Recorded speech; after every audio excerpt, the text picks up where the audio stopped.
right, hello. Welcome to Adventures in Lollygagging. We are playing the Wandering Second Edition today, tonight, tomorrow, whenever the hell we are. And we are continuing our Waking of Angmar campaign. And class, this is what I do. Class, we have reached episode 40. We have turned 40. We are officially old. Our cells are starting to degrade, and we're going to die. All our hair is coming out, or going gray.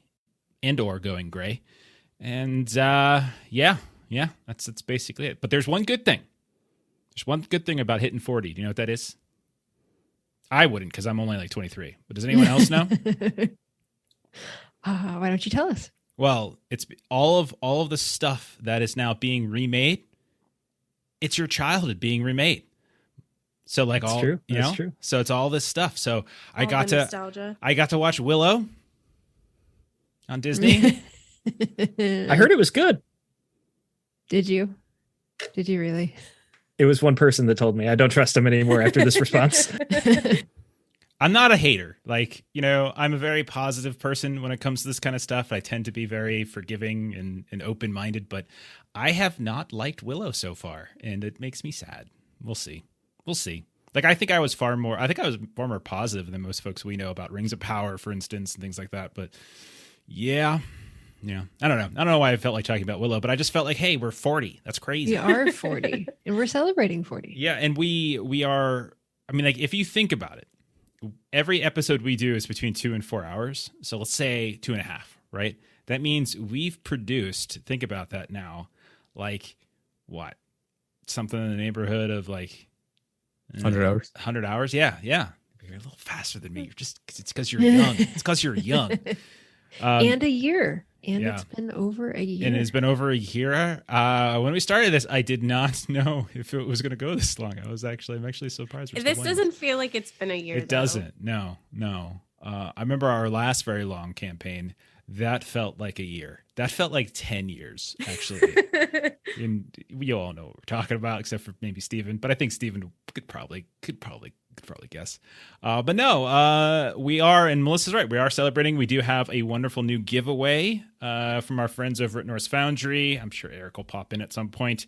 But we are giving away another set of dice. So throughout the month of December, we're giving away 6 total sets of dice. We've given away 2 so far, and we're on to our 3rd. And we're giving away tonight. We're giving away this polyhedral set of the Bifrost die. You can see there's this sort of like kind of oilish like effect, like this little discoloration. It's pretty cool. And in addition to the polyhedral, we're also giving away a boulder, which is a giant golf ball size D20. Matching in this case to the set as well. So we're giving that stuff away, it's pretty fun. So we're not going to do it right in the beginning, because if we do it right in the beginning, then you leave, and I'll feel terrible about myself. And so we'll wait until somewhere along the way in the middle, and we'll throw it out. I don't anticipate this being a particularly long session, but on Monday or something like that, I think I said in a holler session, I was like, oh, we're definitely going to finish this chapter tonight, and we didn't finish. So I'm tired of promising things. We could go 10 hours. I don't know. So here we go. Why don't we go ahead and do some intros as per usual? Tell us who you're playing, I guess in the case of Steven, let us know who you walked off and killed at the end of last session. So we'll start with Long. Long, tell us about your fellow Floy here. Yes, trusty old Feloy, the dwarven treasure hunter. He's had a little bit of failures, gathering some shadow scars as well. I think he's up to 3. He's taken on a couple injuries. He's another scar there. He's still grabby at the treasure, grasping at his flaws. So he's got that going for him. And his trusty old steed, Root or Beat. I don't even know. Everyone, we always confuse Beat and Root because they're so similar. They're such similar names. But yeah. Okay.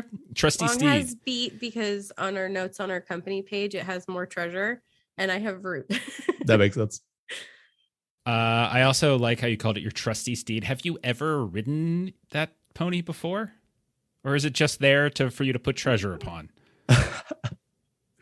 Probably in the early days when I didn't have too much treasure. That's a good point. Would you say, like, in your travels back from Angmar, are you actually riding it, or are you using it to more as like a cargo? Yeah. It's definitely cargo because I've even gotten more treasure. Nice. I see Eric in chat. Eric, hey, we're doing a giveaway again. We got your Bifrost dice going. There's the boulder. This thing's so huge. But we're doing Bifrost today. What have we given away so far? I think we've given away Black Lava the other day on Haunted West. Lycanthrope? And we did Lycanthrope during Hunter. And so we're going to do Bifrost because it's made the most sense. We've been in the frosty lands of Angmar. It's wintertime. So, yeah. Can you win? Sure. Why not? I'll mail them back to you. Okay. Next up, we have Ashley. Ashley, tell us about Gilly. I'm playing Gilly Kettlegrass. She is our Bree-blood hobbit, and she's pretty despondent at the moment, considering where we left. This was a really important thing that we failed to complete and accomplish, and she's realistic, and so she's not sure if Sorendir will be coming back, but she hopes he does. Yeah, that's kind of where Gilly's setting is. She's just despondent and sad. Well, I'm sorry to hear that. Sad Gilly makes everyone sad. But the good news is that Steven is still here. Well, now that I say it like that, that's kind of even sadder. I don't know. Maybe his power will go out again and we'll lose something. No, it's not that If we get lucky. I'm just kidding. I don't really mean that much. Next up, Melissa, tell us about Arinio. Yeah, Ranger of the North champion.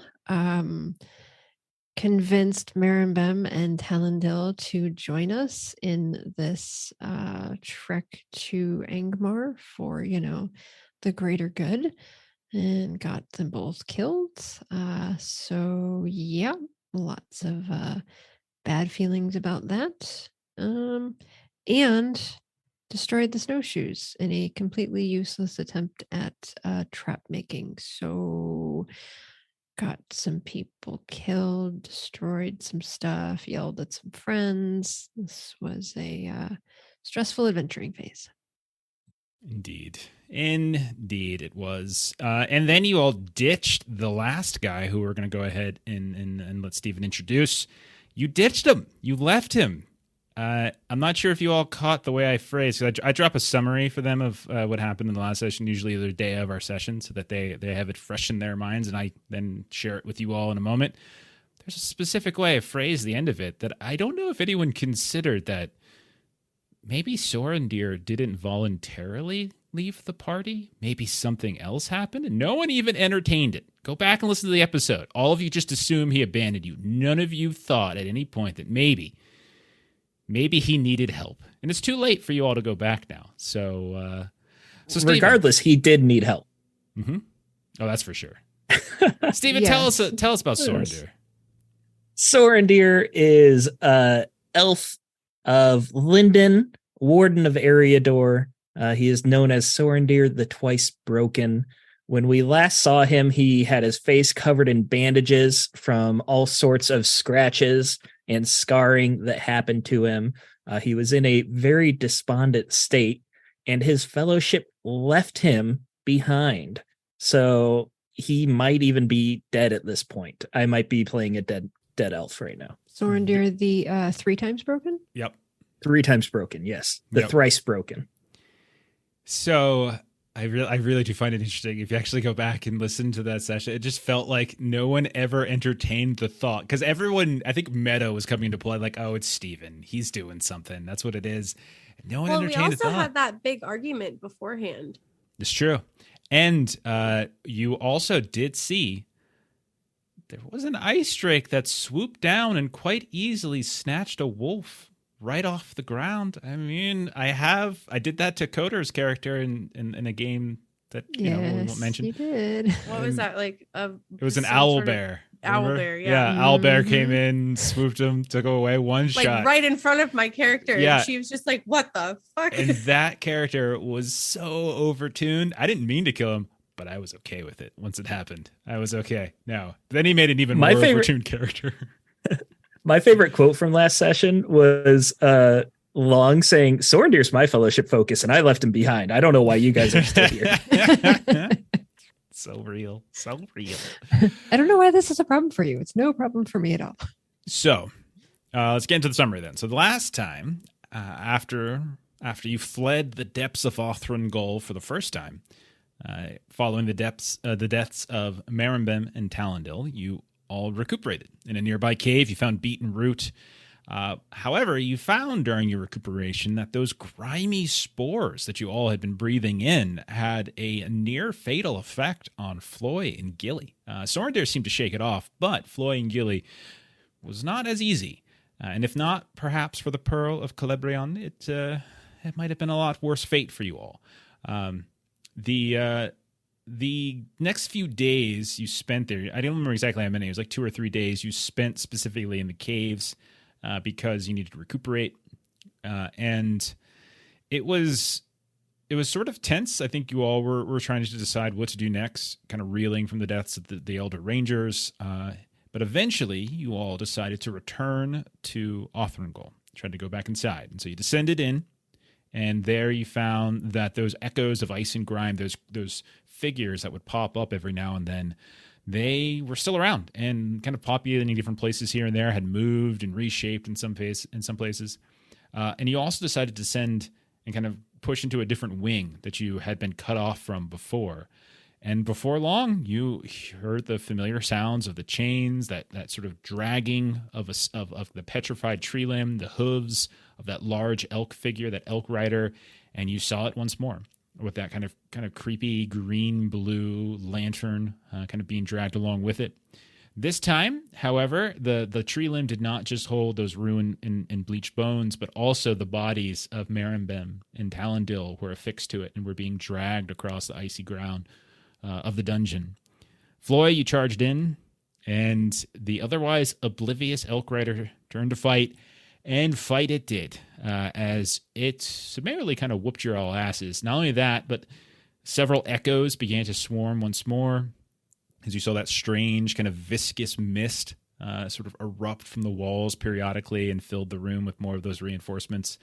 And you all decided at a certain point, after it became pretty clear that this thing was a little bit stronger than you had anticipated, you retreated.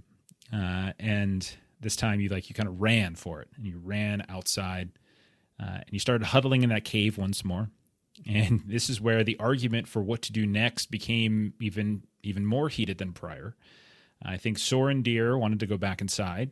He didn't believe that you had uncovered enough answers yet to figure out what or how to help the elves of Forland.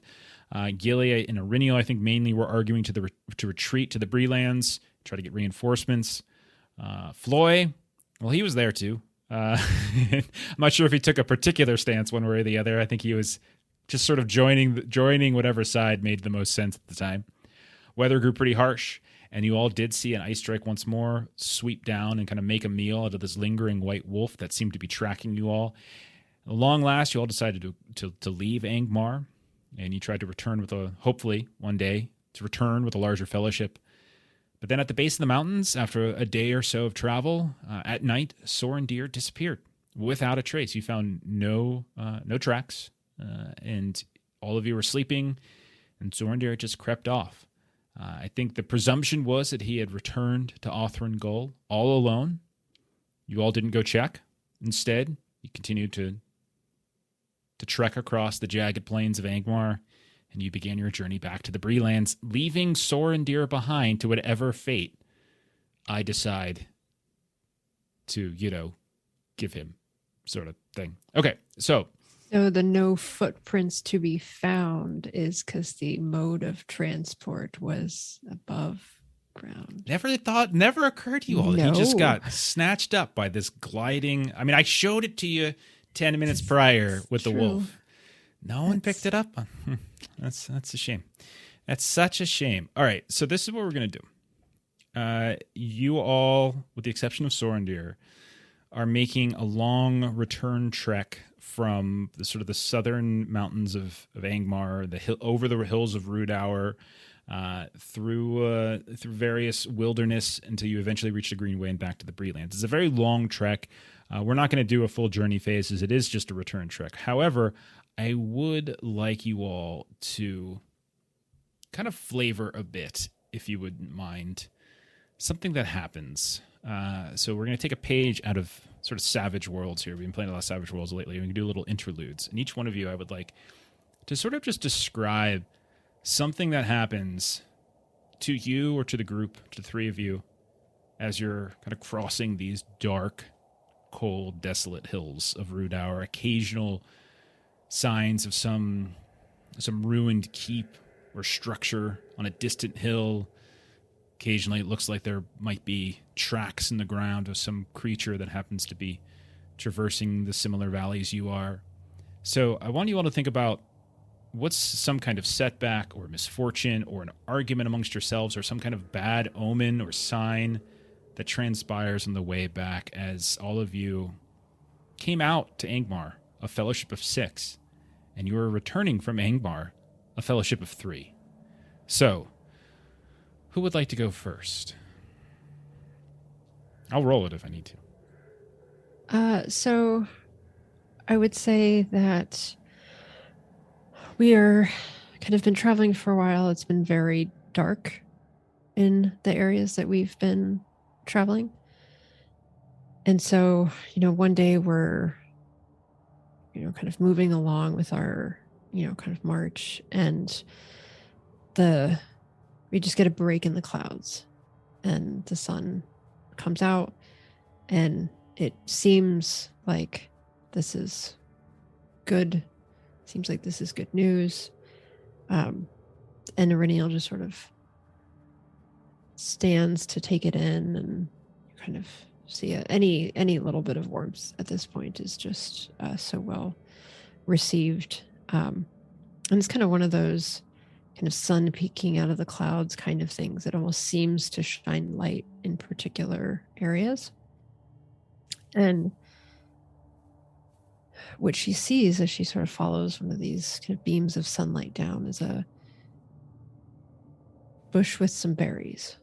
And she thinks back to Sorendir being kind of hunter of berries and thinks that maybe this is good tidings, and maybe this is something useful and helpful for us. And so she kind of gathers the berries and kind of convinces everyone that this must be good portent, and we should all appreciate what we've found, and kind of distributes the berries to everyone. And since this is not intended to be a favorable interlude, then that doesn't actually sit well with us.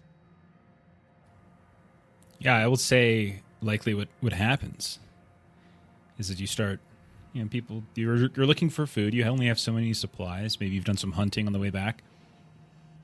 And as you're trying to sort of supplement some of your food with these berries, eating a few from time to time, at a certain point, maybe a day or so later, Renil, when you kind of reach into your pack and you grab the berries themselves and you bring one to your mouth, you're alarmed to find that they are rotten through and through. You look into your pack, every single berry that you have collected, this huge bag of dozens and dozens of these berries, has rot in some way. Not only that, but there are bugs and strange sort of grime just sort of swirling about in there. You can feel it move. It's like reaching your hand into this bag and you feel movement coming back. You dump it out and you can see interspersed with all the berries are these small little maggots that seem to be growing and like bursting out from within the berries themselves. Whether or not you consume some that were in such state prior, you don't necessarily remember, but seeing as they are all so bad, it just kind of creates this nausea. It might be real, might be psychosomatic, but either way, there is this huge pile of these kind of reddish berries that as you dump them on the ground and they start to swarm and move a bit, you can see the juice, like this reddish juice, kind of bleed out of the berries onto the snow-covered grass, and it almost creates this huge kind of wet, bloody spot. As the memory of Sorendir goes through your mind, the berries, you look down, blood on ice, and your stomach turning. Floy or Gilly? For Floy, he's pretty disheveled. Head hung down low, 1,000-yard stare. He's still speaking like Maribem, Talendale, and Sorendir are still in the party. Just occasional statements. Like, yeah, you're right, Sorendir. We're gonna make it. The only thought in his mind is really just getting home, getting down the mountain. He's not really upkeeping his appearance. His axe gathering rust. His beard frozen. His fingers pretty much just a walking icicle. One night, when you are kind of at the border between the jagged hills and mountains of Angmar and the more kind of rolling dark hills of Rudour,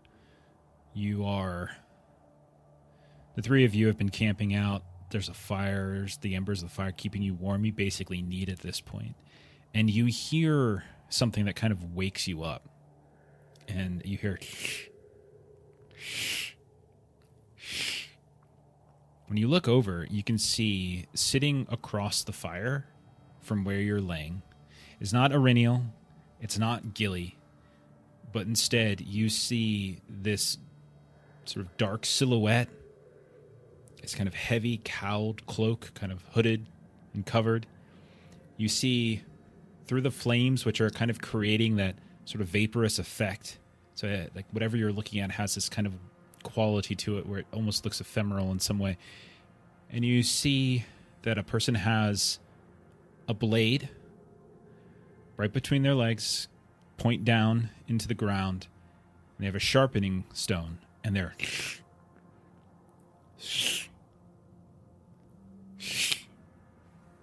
sitting right across from you. See, you're keeping your blade sharp. And you see, as you ask that, the hand stops midway through. That's when you look over and you can see Irinial laying, sleeping, chest rising and falling. You see Gilly curled up a few feet from you, furs over top of her, same thing. You see your horses, your ponies, kind of the same thing as well. And this figure kind of just stops, and you see them begin to stand. And as they do, you hear sounds of whispers once more, like waft across the flame. And as it does, you see like those small tendrils of like orange and yellow and red light from the fire begin to dim until the whole area of the campfire is now almost dark. And all that remains is the tiny flicks of light down at the embers, the very like the kind of the rocks and the few twigs and branches that you were using. But instead of that kind of orange and yellow light, it's that same kind of green blue flame that starts to flicker. What do you do? Someone just watch him. Keep kind of just have his company. Okay. No voice comes back, but you can see as they stand, they're fairly tall. They're, elf or human, you would imagine. You don't see a face, at all. And as you're watching, you hear suddenly the sound of like in the distance this howl. Instinctively, your head kind of moves over and kind of looks off in the direction as anyone might. And then you hear behind you by the fire the sound of something falling. When you look over towards the campfire, you see once the flickering of the flames is still very low, and you see that the sword has fallen to the ground, and the snow and the sort of the rocks, the dirt on the other side, and it's just fallen to the ground. I'll go over to it. Go over, you look down, and you realize it's the Morgul blade that you had taken from the battlefield north of Eskerdale, that you nearly were killed by some wraith that attacked you, you think at least, in the woods west of the Blue Mountains, that Ariniel stole from you, or kept for safekeeping. But here it is outside of her pack, laying on the ground, and some figure was sharpening it at your camp. I'll just sit by it and just stare at it all night. Morning will eventually come. Gilly, you're the first to wake between you and Ariniel. Very little light on the horizon, but you can see enough that you can kind of visualize the area. Fog, this icy cold fog, is just oppressive. And you see Floy sitting at what is now a fire that has nothing to it. It's just the kind of the blackened remains. There's no flickering flames. There's a bit of smoke kind of coming up from it. And he's just sitting on the ground. And right next to him, or do you have it in your hands, Floy? One of the two, is the Morgul blade.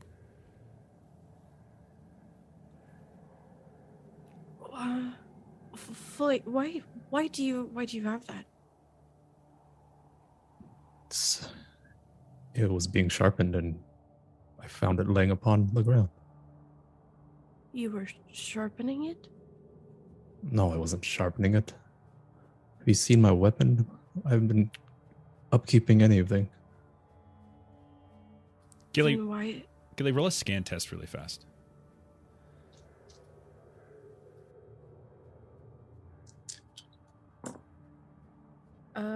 Great success.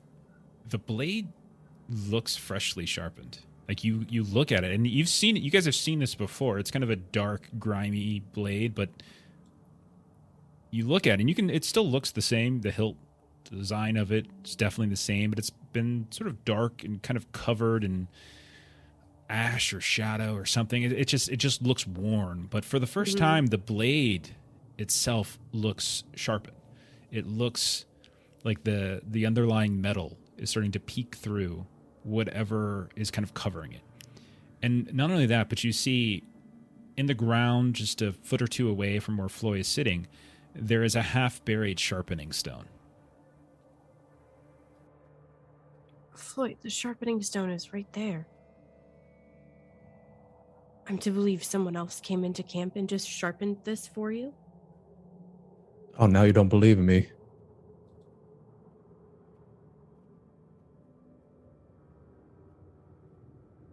You've been peculiar about this blade before. Surely you can't fault me that. It's true, but I haven't touched it all night. I've been staring at it. Even being in close proximity to it is not good for you. It's been in our possession this entire journey. Yes, and you had your moment of bizarreness where you stole it, and Ariniel had her moment where she was yelling at me about things out of my control. I thought we were past that. If you don't want this near me, just take it away. I refuse to touch it. And at that point, Gilly will wake up Ariniel. Yep. What? Can you put the blade back in your pack, please? The blade is in my pack. No, it's not. What do you mean it's not in my pack? What? Why is it there? Floy, why is it there? It was sharpened. Why were you sharpening this? Morning's come. I will not squabble with this sword. Just put it Beg in your pack, pardon, please. you're going through my bag. You have treasure abound. You will not believe me anyways. Try me. You did not sharpen it? I certainly did not. course not. Have you seen my wares? Then who? A shadowy figure. I did not get his features.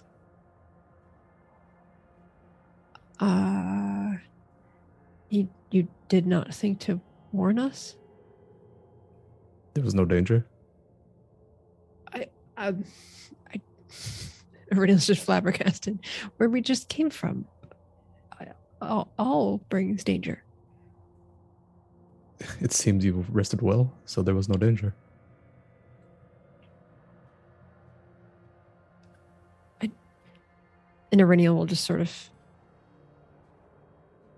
wrap the blade back thoroughly and just bury it into her bag, which is getting lighter and lighter as we're losing Well, actually, provisions. when you put it into your pack, you kind of like recoil in horror as the bottom of your pack is filled with berries, rotten, bloody berries, small little bugs, maggots, things swarming about, and you can see it's actually starting to stain the leather of your pack, the cloth. What is going on? I dumped. Did we not all dump out all of our berries? These were not here. I had no more. I did as soon as you told me to.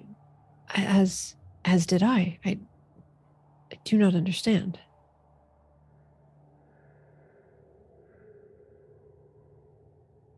We must not have slept as well as we thought.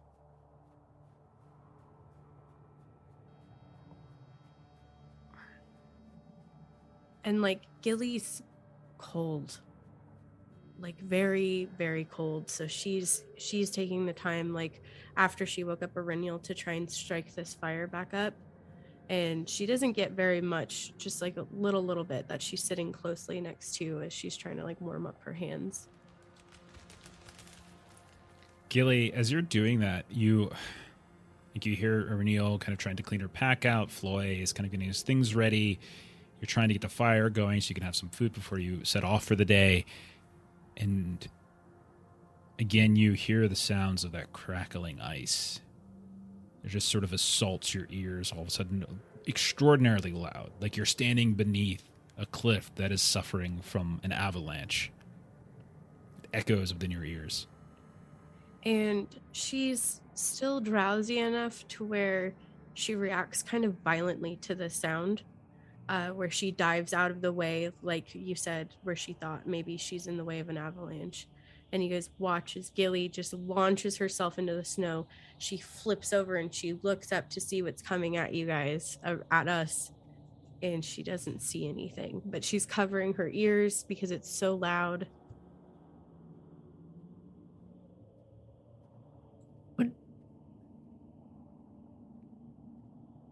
What are you hearing? Do you not hear the crackling? The mountain, it there may be it might be a landslide. And Irenia will stop and listen. No? It's so loud, it's so loud, it's so loud, it's so loud. I'm so tired of hearing it. We must make haste. We must exit this area. It continues to affect us, So you push on. And it's again, roughly a month of travel. You're going through the worst parts of winter. But we'll turn to Gilly, like either sometime following that, or maybe closer to Bree, or whenever you want. Like narrate or sort of do a little setup for some kind of moment for us. What would you want to do, Ashley? So as we got a little bit closer to Bree, depending on the way that we come, Gilly starts to notice those white flowers that she's noticed previously, that she has copies of in her book. And it's bizarre because normally they don't bloom or break through the snow. Sure. But she's noticing them, and she's gathered a few and she's holding them. And it doesn't sit well with her that she's coming across these. And one night, as she's up keeping watch, doing her part of the watch, she's so cold, and she's trying her hardest to stay awake, but the cold is making her drowsy. And then she kind of sees a figure, a ghostly figure similar to what we had seen previously, except it's not a woman. It seems like a man, and for a brief moment she thinks it's Talendil or Sorendir.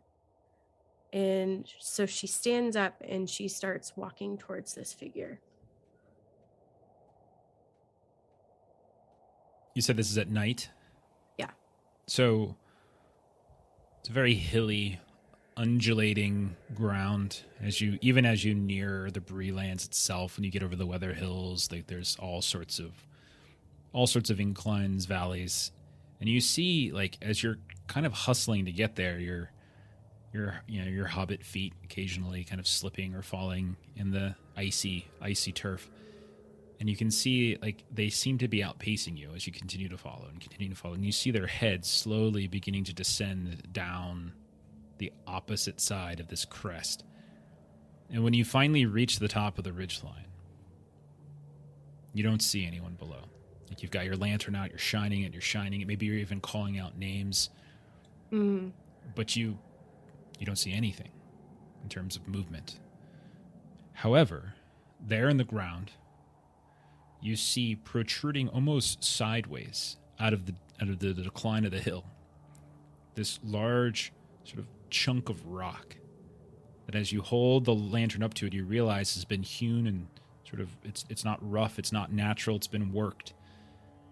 And as you hold it there, you can see that all around it, what you thought was snow and ice is in fact this just array of these flowers growing underneath it, over top of it, all around it.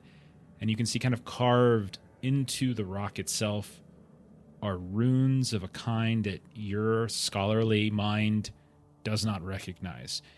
A lot of the engravings have faded over time, but some have certainly remained. But you see no signs of anyone moving around here. Gilly will probably stay there for a while. I figure she has last watch, so she stays there until daybreak. Eventually, everyone else wakes. You look around. You don't see Gilly immediately. But then you peer into the distance, and you can see her, 100 yards away. And she's kind of perched up or near this sort of ruined piece of an obelisk or wall or floor. It's hard to say, but it's sort of flopped over, or it's pushed out of this hill that you're on. You're not sure exactly. But you see her over there, just kind of the lantern kind of giving her away in the sort of dark morning. But you see her sitting there. After packing up, I would catch up to her.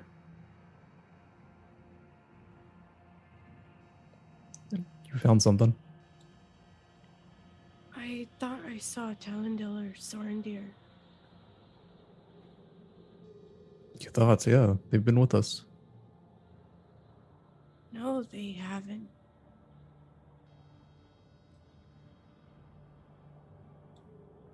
Talendil and Meribem are dead, and we don't know about Sorendir.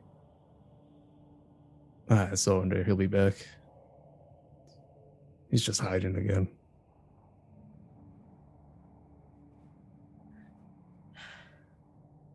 I keep finding these white flowers, and I'm not sure if he will be.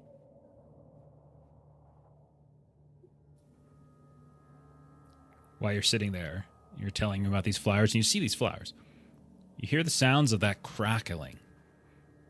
Again, Gilly. Except this time, as you're watching, you look at that piece of stone with the engravings on it. You can watch as it happens in real time. It cracks. breaks off of like the stub that's buried into the earth and slides down the hill, disappearing into this dark gully covered in fog below. Oh, everywhere I go, I ruin everything. I break everything. And Gilly is upset, and she just kind of walks away from you back to camp to pack up her stuff. Okay. I will just follow. All right. You continue, and this is probably around the Weather Hills, the slopes of the Weather Hills somewhere, regardless of whether you're on the western or eastern side. But eventually we'll say you all come back relatively the same direction that you came.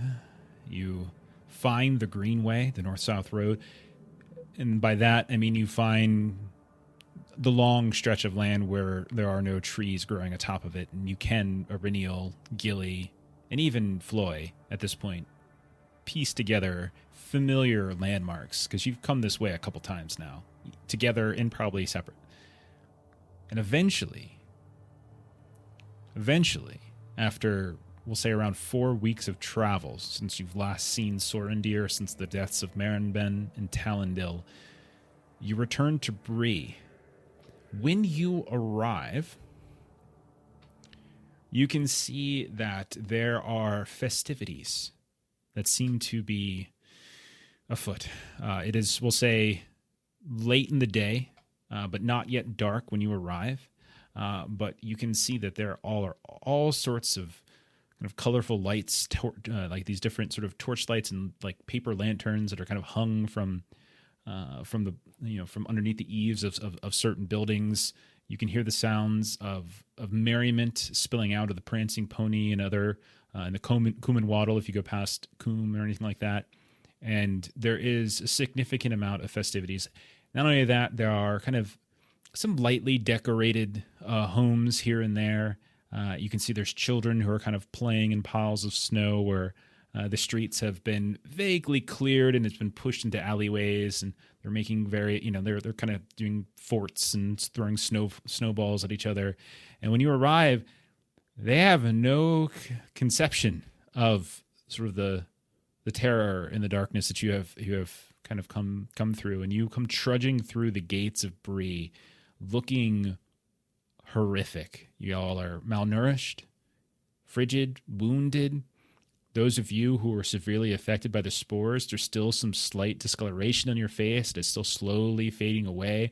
All of you almost look gaunt and sickly as you arrive. A few folks kind of as they push past, across to you here and there, kind of some singing going on. You can tell more than one drunken couple kind of just laughing in front of you here and there. And then some of them, those that are sober than others, kind of with a start kind of look at you and they go, "Oh, goodness. Oh, dear." And they all start kind of like backing away from you at that point. So now that you've returned, again, left as 6, come back as 3, what happens now? You tell me, and then we'll dive into the fellowship phase.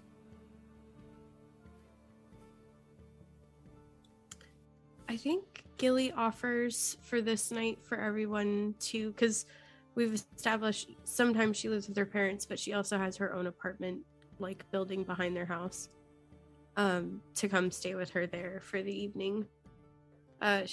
It'll be cramped, but it's at least warm. I had not quite considered just what our appearance would do here. It does seem wise to sleep inside away from the elements and clean ourselves up. And she just sort of gestures to Floyd's just beard and like everything that had just been so nicely manicured before and is now kind of a rat's nest of knots and whatnot. I just grunt in agreement and follow wherever they take me.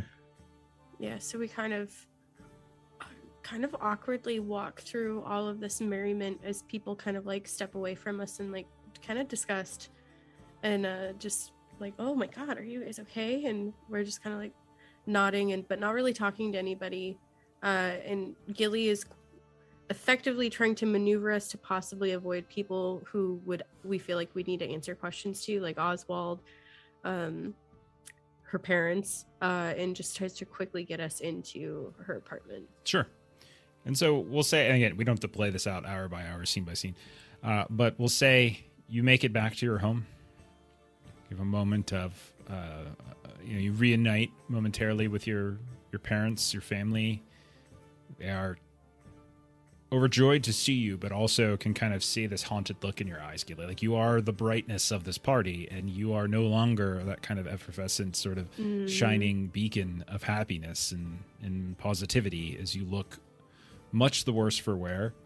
You managed to get everyone kind of settled, and for a night or two, or however long you see fit, you all rest and recuperate in warm beds. You get food and drink, enough that should you choose to leave Bree for the Yule Fellowship phase, you are probably capable. Floy, you would probably learn that from the dwarf house in Bree, there is a caravan that's very late in the season, but they're going to try to make it over to the Blue Mountains at some point. So if you wanted to travel back, you would probably be able to hitch a ride with them, travel in relative safety through the Shire, maybe check in on your wife, and then head on back to the halls of Gladrock. So we'll dive into the actual fellowship phase now, I think. So just where is it people are going to be kind of holding it? Like, we can also, if you want to, because I know there's some group choices we can make. Like, I don't really care about getting the timing too perfect. We can sort of retroactively say, like, you guys did something before you left, but Floy, would you be going back to the Blue Mountains? Yeah, I plan on going back. Okay, fair enough. Gilly, you're staying in Bree? Yep. Okay. Auriniel, what would you do? Auriniel was considering going to the cabin in the woods that Maribem and Talendil had been staying at. Okay, sure. Yeah, that's in the Chetwood. Yeah. North of Coombe. Mm-hmm. Yeah, that can be done.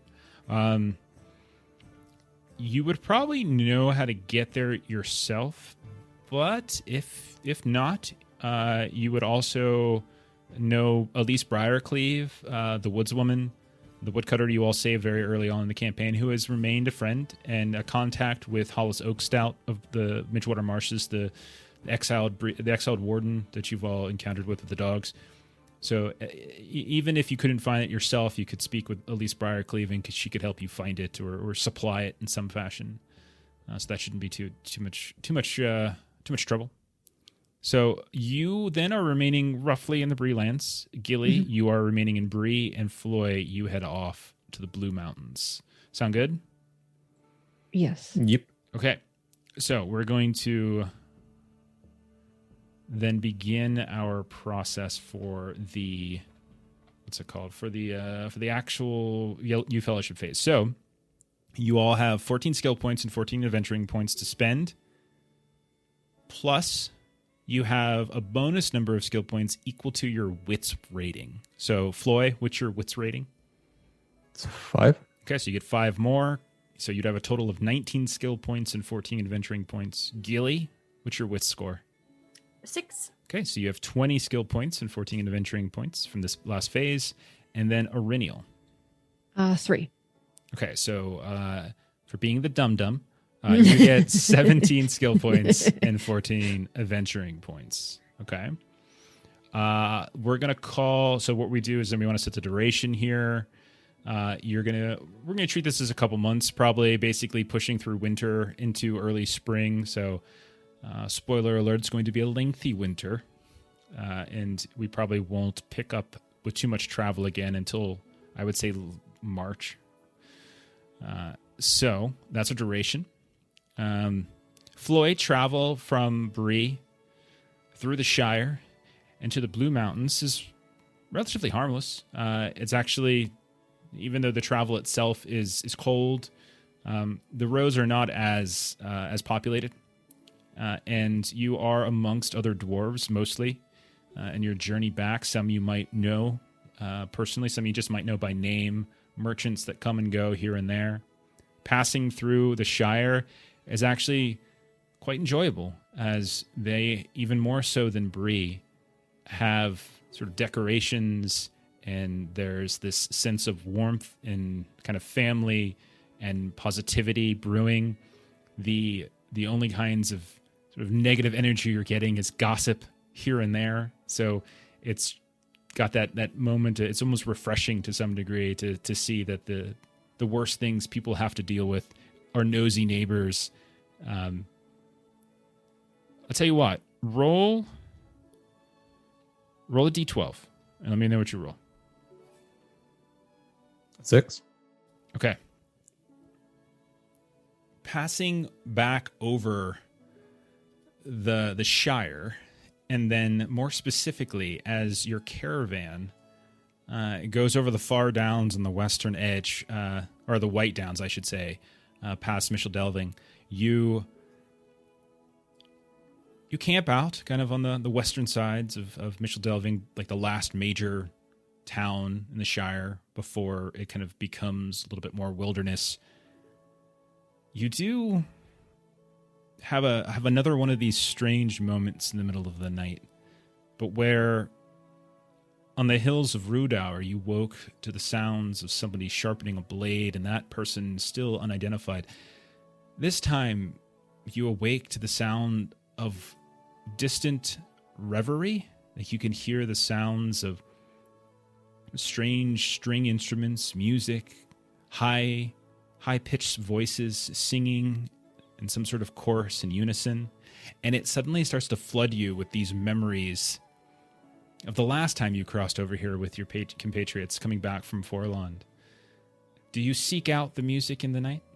I will follow the familiar noise.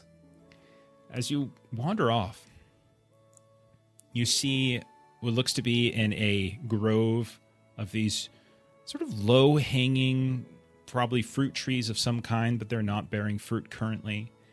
And it is this almost perfectly circular grove. And there's light snow frosting on the branches and on the ground. You see lights almost kind of moving about, and almost like fireflies, but that can't be right. This doesn't seem the season. When you get closer, you see that there's like this bonfire that seems to be roaring up between the circular trees. The closer you get, the louder the music becomes in your ears. You hear a familiar, kind of feminine, high-pitched voice kind of squeal. You see a couple figures, looks like hobbits, sitting around this fire. You see a few of them are drinking, a few of them are singing. You see other things moving about too. Might be shadows flickering. Might not. But we're going to fade out on that scene, though, so we don't want to reveal too much about it. But it's a very warm place, Floy, is what happens. Okay. And eventually, when you wake up the next day, a bit of the darkness that has been growing in your heart feels a little lighter. You wake up in that same grove. You've seen a couple hobbits around you. They all kind of give you a wicked look. You see empty bottles kind of cast about here and there, the burnt embers of the fire. And you see random like streamers and ribbons kind of cascading through the branches above. You do anything? Just bid the hobbits farewell. Goodbye, Master Dwarf. You have a fine rest of the season. We will see you on your return. Very well. Just nod at them and walk away. Okay. And so you hear them sort of chuckling and gossiping behind you. And you make it back to your party as they were kind of looking around, growing a little bit more concerned. And you get back on the road and you head off into the Blue Mountains. Okay. So, with Floy having returned to his home, with Gilly and Arinio there as well, why don't we start doing our customary... We're going to do one round, and then we'll do our giveaway, and then we'll come back and finish. But we're going to do our customary perform updates. Remember the way we do it: when you spend your XP to up a skill or valor or wisdom or whatever it is you're upping, describe a little scene. It doesn't. We don't have to play it out if we don't want to, but it could just be you describing an action, either you practicing or you thinking back to the adventuring phase, something you learned from that moment, just something to kind of tie the mechanical point increase to the story that we've been doing, right? So, who would like to share their first training, their first growth? I am back in the Blue Mountains, Okay. and I would like to sort of just like combo everything together, Okay, we can do that. or two things at least. Sort of crafting and healing a scar. So he's gonna meet up with his crafting buddy Eloy, and he's gonna come to the realization of the journey that just ended, and he wants to let out his frustration by just slamming the forge day after day. Is there something in particular that you're trying to craft? He's gonna keep remaking like a battle axe Okay. just over and over. Okay. Is it similar in some ways to the one that you've been carrying? Yes. Okay. I figured I'd put the dwarf music on for this. Okay. So just for fun, go ahead and roll a crafting test. Okay. Favored with 4 pips. Extraordinary success. You're at this for days, and the very first axe that you craft, it's been a while. Like your hands kind of grasping the anvil, the tongs, the heat of the forge, contrasted with the coldness of Angmar and Rudauer Hills as you journeyed past. Like, it is stark, the difference, right? And even the very first bangs of the hammer, the first attempts at sort of crafting this battle axe, you can tell right off the bat you nailed it. Like, it's in great shape. The balance is very, very good. The blade seems quality. It even has a fairly attractive looking feel to it. However, something kind of tugs at the back of your mind. You can do better. Like, you maybe look off to the side. You see sort of hanging from one of the racks on the side of the forge your coat of mithril. That ancient sort of crafter sigil. Kind of showing even more brightly now beneath the kind of the purplish amethyst that seems to sit at the collar. And you kind of go at it again. Ting, ting, ting. The battle axe gets even better. It gets even sharper, right? The blade itself, it's even lighter. It swings even faster now. There's a few like random, we'll say like target dummies, these wooden things that sit in the ground that sit in the walls to kind of test things against. You go through it a second time and a third time and a fourth time. Each time you kind of look up at that kind of mithril chess piece, that the perfection incarnate up there. And eventually you find yourself at the very end with a very light, very deft battle axe that, I mean, it's so light and quick in some ways, but at the same time bears such a weight on the head that it could just cleave through even the finest of armor. Even Gilly could swing this. It has been handled so spectacularly. Do you do any kind of like crafter's mark when you do it? Yeah, on the final one, crafted with the tears of a dwarf, I etched the names of Talendil, Meribem, even Sorendir. So you do think he's dead? Yeah, 50-50. Okay. And so you're also, this is also, like you said, like kind of double dipping here, healing a scar. You're doing an undertaking. We're just doing, so normally we do the sort of updates first, but you're also healing a scar, which is one of your undertakings. So yeah. So you choose the undertaking to focus on mending your spiritual injuries, and you spend 5 of your adventuring points and remove 1 shadow scar. Yeah. Okay. Fair enough. We'll then turn over towards either Gilly or Irinial for our next little scene. When do you want to go? So Gilly is also going to be healing a shadow scar. And what she does is she starts painting again. And she was gifted these pigments and powders. And so she starts out painting just the fellowship group as a whole. Before we went, so it's got Meribim, Talendel, Sorendir, Floy, Reniel, and herself. And then she paints another one of the aftermath.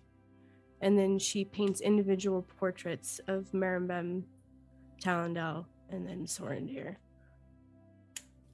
Again, for funsies, go ahead and roll, let's say, a crafter's test to see how accurate the perceptions of these people are from memory. All right. I don't got a whole lot for this one for crafting, but I think I get a bonus from my paints. I think they are using them as a useful item. Yeah. Yeah, they're craft. Cool. Okay. So I got 10. It's perfect. I passed. I got a great success. A great success. Okay. You have extensive experience drawing Floy, of course, as we know. Dwarves, yep, and his brothers. Specifically Floy. So his depiction is accurate as can be. However, it's definitely taking on a bit of a heroic lens, right? Like he looks... She definitely has doe eyes. Yeah, Floy. It looks a little bit more like when you first met him and not necessarily when you last saw him in his I've been in Angmar for a month state. So he certainly carries with it. You managed to get his look, the cleanliness of his mithril coat is sort of very clear and glistening. And you do a fairly accurate depiction of this. Aurinial, same? Oh no, we lost to Steven. Oh no. Uh-oh. We lost to Steven. One sec. Let me see if I can... That silly power company. Not treating... They're treating Steven about as well as Angmar is treating Sorendir. He's coming back. Okay. So he'll be back here, hopefully. So same thing with Aurinial. Again, more of a heroic look to it. One morning after you've painted it, and you've done a very good job of accurately depicting the look of your people, you look to the painting and you realize you think you see a smudge. We have one too many Stevens. Let's get him out. Sorry. No, there's two. Let's get this guy out of here. There we go. Sorry about that. So you think there's actually a smudge, but in fact it is not a smudge. Somehow, at some point, maybe in the night, maybe in the morning, maybe while you're painting, just your mind kind of drifted and you see in the distance, in the background, you seem to have painted one of these echoes of Othran gold, that same sort of spiky ice angles here and there where the elbows meet, the shoulders are, the kind of dark, grimy center encased in ice, and it's a perfect depiction, small in the distance, but seeming to kind of stare down the group of you who are otherwise happy and capable. Mm-hmm. And then finally, we'll turn to Aurinial. Aurinial, give us one of yours, and then we'll do our giveaway. Okay. So for updates, Aurinial's going to focus on. She actually had some points left over for last time, so she's going to do both stealth and persuade, but I'm going to focus on stealth. So she is going to... I'm imagining her just kind of in everything she's doing. Like this being quiet was so important in trying to kind of get through Angmar that she wants to kind of try to be even better with this. And so even when she's like around their cabin, she's trying to like walk wordlessly, kind of noiselessly over the kind of creaky wooden floors, she's going out to kind of the wildlife in the area and trying to just move soundlessly around just deer or different, kind of woodland animals, and just really trying to practice. And just for funsies, just roll that test. Let's see how it goes. Oh, I was not prepared for that. I just did it with Ashley. And Yeah, I Lauren. know. I feel like you probably should have.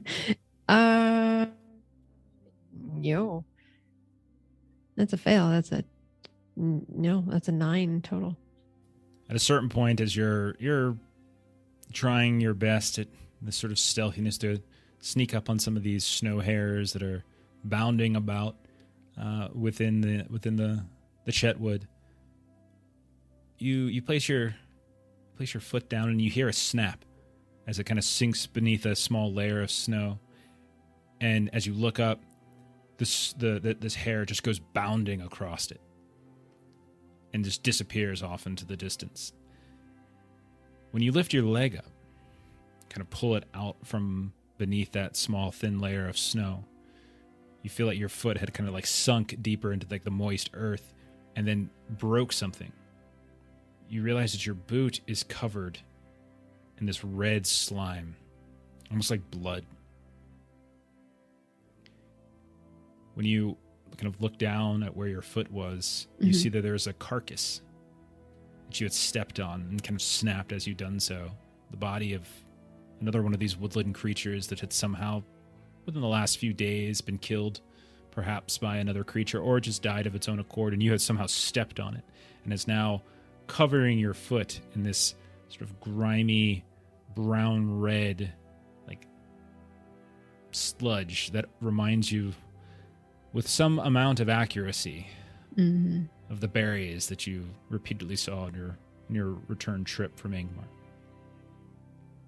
And Irineo, as she did before, is just kind of taking out her bag and just dumping everything out and just double, triple checking that she didn't bring any of these just blasted berries back. You can still see the stains on the cloth and the leather and everything, but it doesn't look like you have any. Okay. So that round done. Let's go ahead and stop for a moment. Pause. Put a pause and play.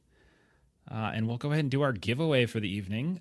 So, to remind you all, we are giving away, courtesy of our friends at Norse Foundry, if someone wants to drop that link in the chat. We've got a set of polyhedral dice, usual stuff that you would expect to find. The Bifrost set, specifically, is what it's called. It's got this wonderful kind of like sort of rainbow reflective quality to it. And in addition to that, what comes with this, there's only going to be one winner. We also get what's called a boulder. These large kind of golf ball sized D20s are going to come along with it. It's all matching in this case. We're going to do one winner. The best viewer in, exactly. So what we're going to do is, in a second, I'm going to tell you a little keyword to drop into the chat, and that will be what we use to figure out who wins. I will say that we do have to kind of limit where we're shipping this stuff to. So we're looking at like continental U.S. We'll do Canada. It's the season of giving. We'll do Canada. But if you are one of those folks who watch us and you're kind of overseas somewhere, we'll figure out something different for you all next year. At the beginning of the year, we'll find some other giveaway to do for you. But for now, this one's specifically continental and in Canada. We'll let it be Canada too. And then let's see. What do we want to do for our keyword? Fellowship. Oh, Eric has just said if an international person does win, he'll get you a gift card. Look at that. Look at that. Ooh. Okay. Open Thanks, it up. Eric. Thank you, Eric. So generous. It's the season of giving and of terrorizing your players. What you got, Ashley? Fellowship, like Steven said, Yule. Yule. There we go. Yule. Okay. I think Yule makes sense. It's only 4 letters. Yule will be the word. Y-U-L-E. Go ahead. We'll say. Are you ready?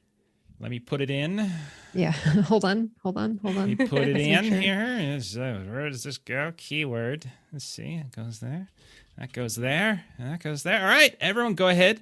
If you want to enter, please go ahead. Type in Yule into the chat right now. We'll give it a minute or so here.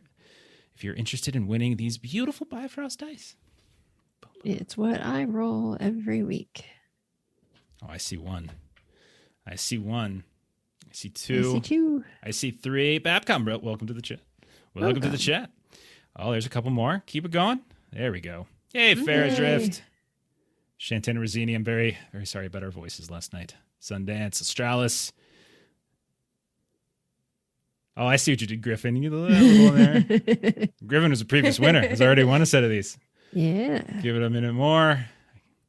Again, if anybody wants to drop it in, go ahead and do so now. Are y'all feeling sufficiently depressed? Have I depressed you all enough yet with your characters, with the dreams? I mean, the last few weeks. That's have recovering just now. Been. Things are Chloe looking up. saying 50-50 really hurt me.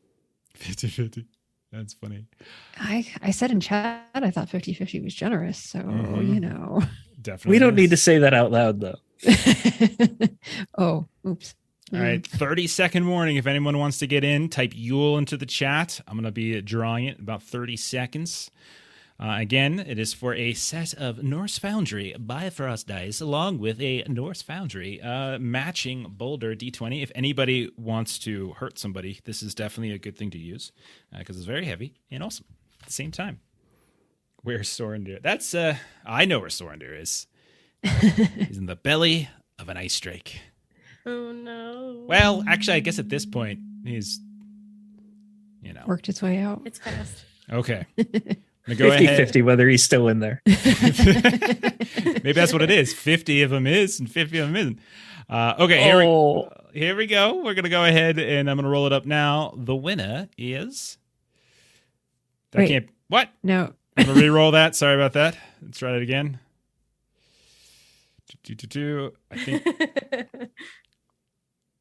I think it's because of Yuletide, because you dropped Yuletide in there. We're going to roll it again. Okay, give it a sec. We're going to roll it again. That's funny. I didn't realize it would pick up stuff like that. Okay, here we go. Try this again. Faradrift! Hey, Faradrift. Faradrift, you have won the giveaway. All right, I will reach out to you through Twitch. I'll send you a message right now, and I'll get your info, and we'll figure out how to get these dice to you as fast as possible.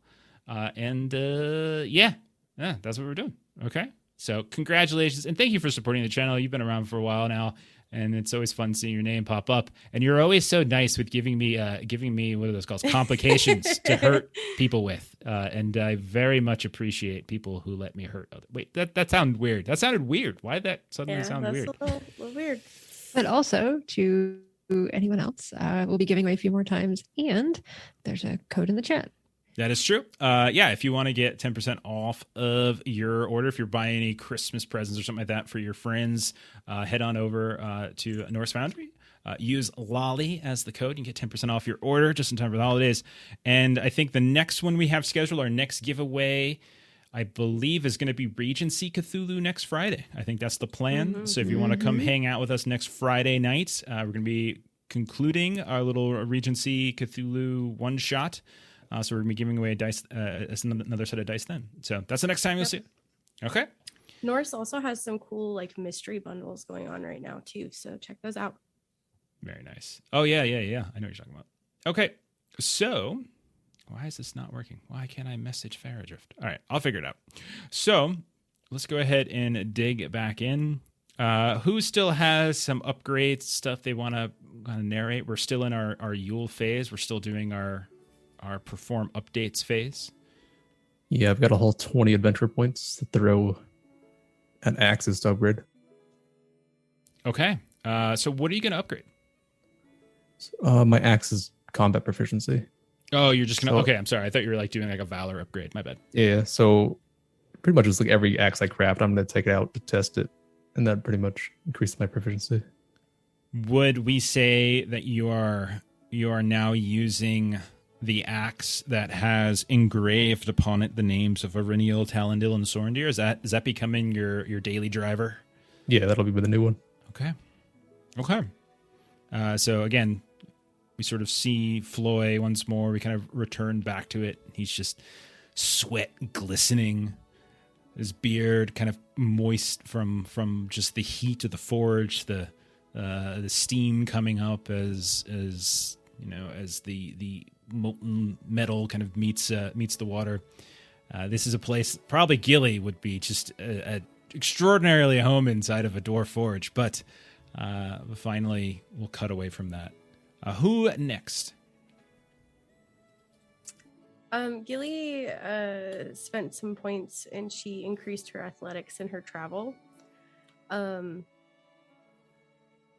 think to kind of like prepare for that more so during Yule, at least for the travel, she spent some time with Oswald, probably looking over maps and stuff. And then she also reaches out to Elise about maybe navigating some other places to help her kind of train with that, of following tracks and stuff like that, and just finding the best path to go through. Okay. So she like studies and then does practical application with Elise. Okay.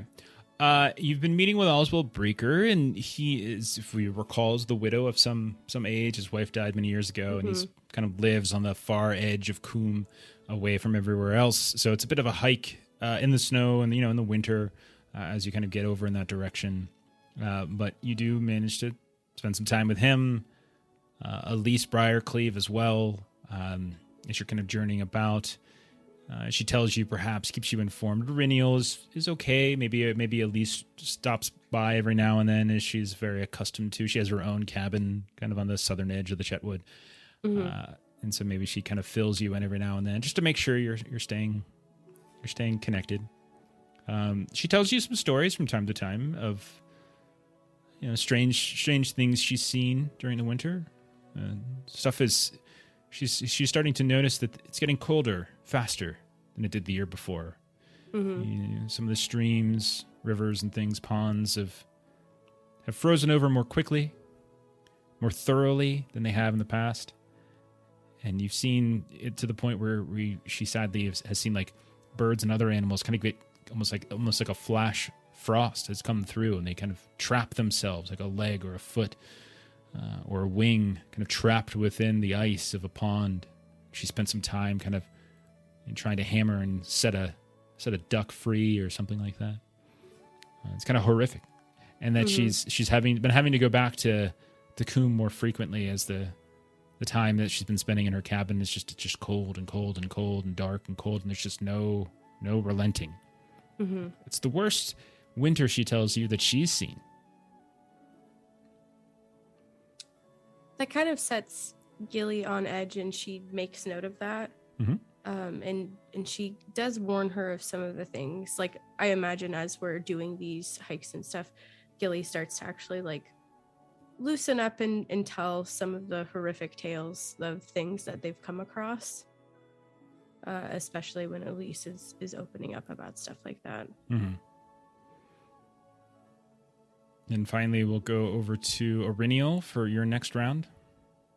Yeah, so for my growth, what I decided to do, and something I don't think anyone's taken before, but I'm going to spend 20 on what's called prowess, which is basically you take an attribute target number and decrease it by 1. And since, as was pointed out earlier, my wits is only a 3. Yeah, you're a dumb target number of 17. So what I can do with this growth is reduce that target number from 17 to 16, which is basically going to help everything in that category. So some of that is like the stealth, scan, explorer, but then also persuade, riddle, and lore. It will help with those as well. Okay. So how would we say like that manifests in terms of like a scene or a montage or training or whoever? reflection? So I'm thinking, since I already spent some time kind of doing the like stealthy outside stuff, I will find kind of whoever, whether this is Oswald or any of the other kind of hobbits in the area, kind of whoever might be open to me just listening to them tell stories. So I'm thinking more of the kind of like riddle lore, possibly social aspect of this, that she may be gaining some I think it knowledge. Oswald Breaker, the elderly man, he's always been a friend to Talendil. Like the two of them are friends. He is the one who told you about Talendil. At some point, someone probably would need to tell him about his good friend Talendil. It would make sense to be Aurelian. And I think that is correct. It would probably make a lot of sense for it to be coming from you. And they go back a ways. The two of them are similar in age. Talendil's was slightly younger than Oswald, probably a good 5 to 10 years younger, but they were of some similar age. Both of them well into their 40s or 50. Actually, I would say probably early 50s for Talendil, late 40s, and then in the 60 range for Oswald. And both of them had bonded for a time over marital trouble. Oswald having lost his wife, Talendil having lost his daughter, and then his wife being estranged. And so the two of them bonded over such tragedy. So I would say he does not take it well. And he's very distraught, very sad. His one real friend that he has had has passed. Hearing Marimbem, especially after what looked like momentary reprieve, where it looked like the two of them were doing better, and to hear the fact that they had fallen. So he's very, very distraught over his Yuletime phase. He doesn't really partake in too much of the social activities, which is not against the grain for him in any way. But even still, he would periodically even meet with Elise Briarcleave, or he would see perhaps the Sweet Roots, the two the Graham and Alcott. They would meet, but kind of stays fairly reclusive. And if not for you and Gilly checking in on him from time to time, he probably wouldn't have any contact over the course of the winter months. You find him more than once, filled to his cups, his head kind of face down in a book atop of his table or his desk, where he clearly spent the night. The candle burned down to nothing, just wax on the cup.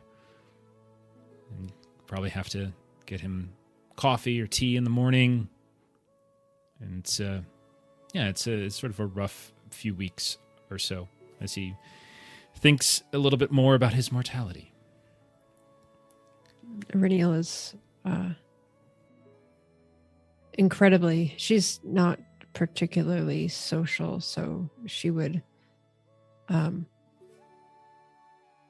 necessarily have a lot to say. She's not necessarily looking to cheer him up so much as make sure that he knows that someone is there with him and taking care of basics, bringing some food, making sure he's eating, and just trying to invite him to, we tell stories of those, and that is how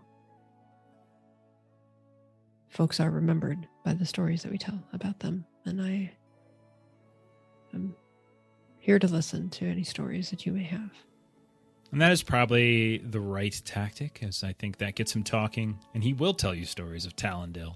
He will tell you stories of Fornost, of the various finds that they had in him off in the world, coming back, bringing him news, Oswald updating his maps, writing his book about the history of the Kingdom of Arnor, Arthedain, all those types of things.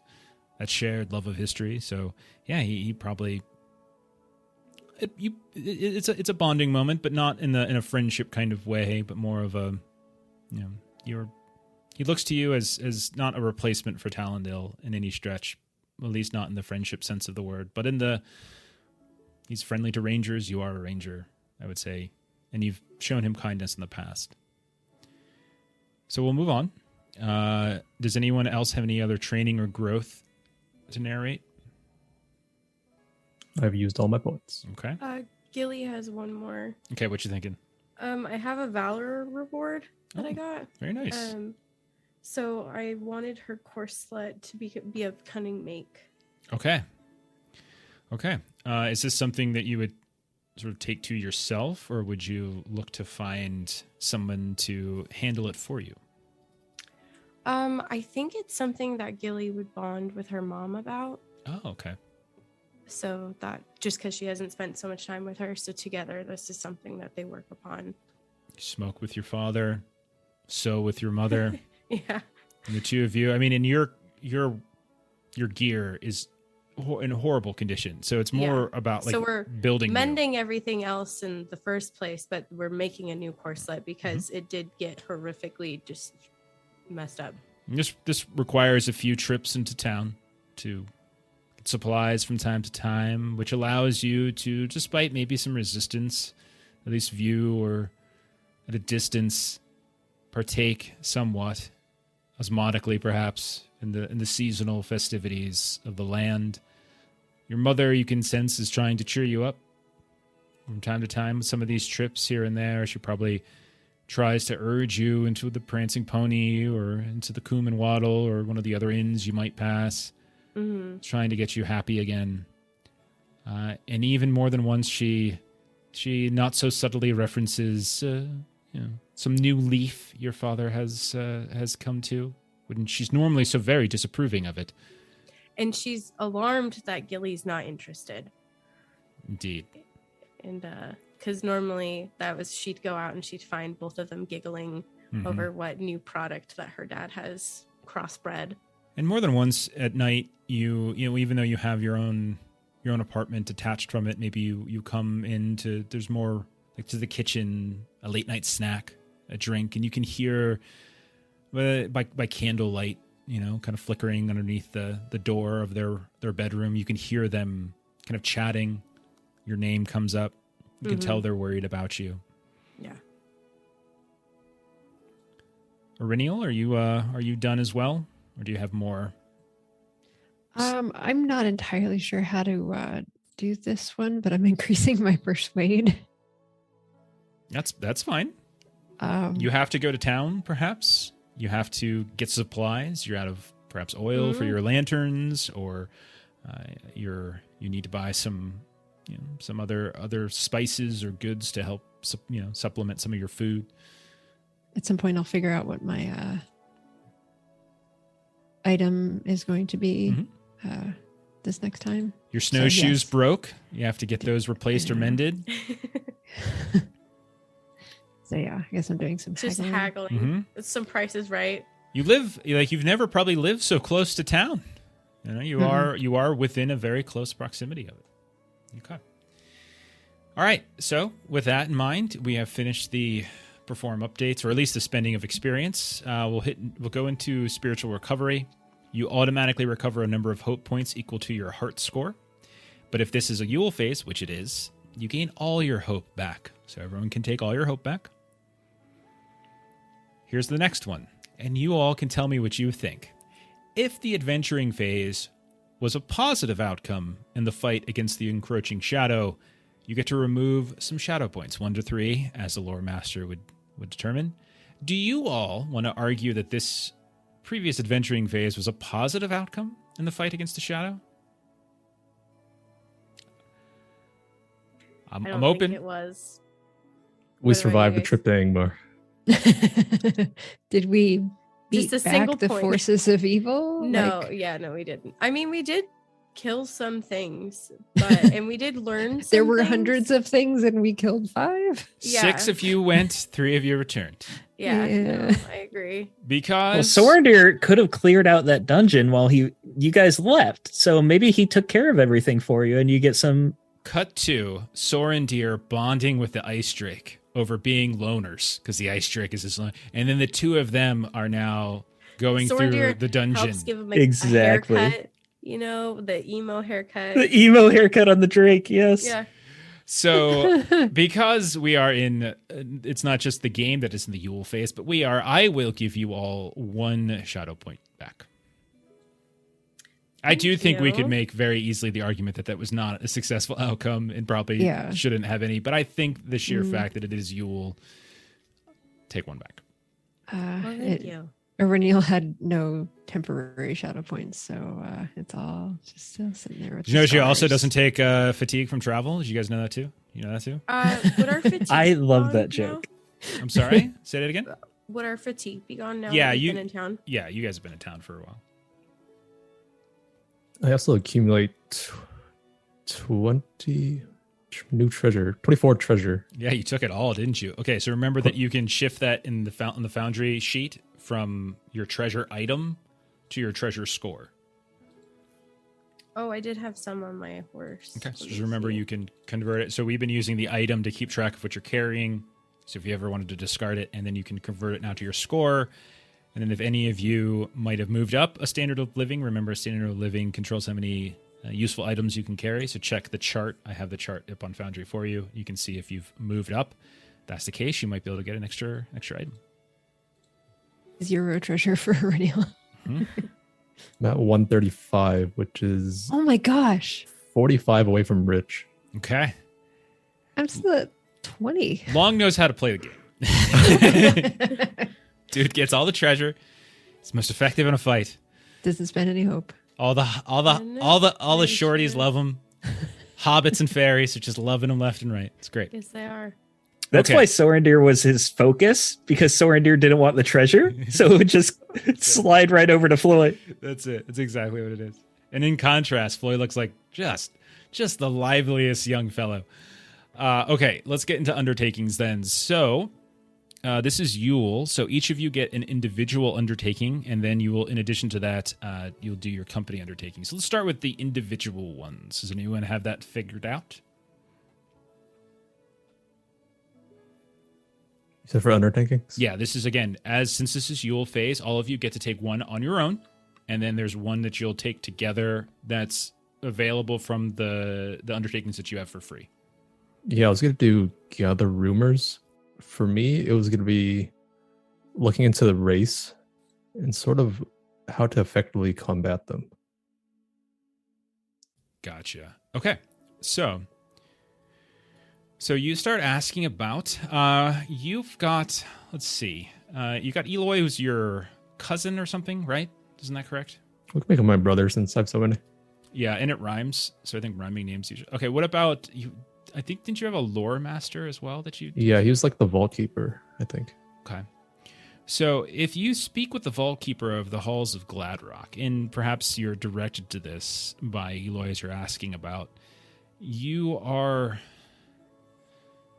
told kind of an interesting story. It's interesting on a few levels because it kind of not only does it answer your question, but it sort of piques your interest for other reasons as well. But you're told of the story of Kobar, son of Cain.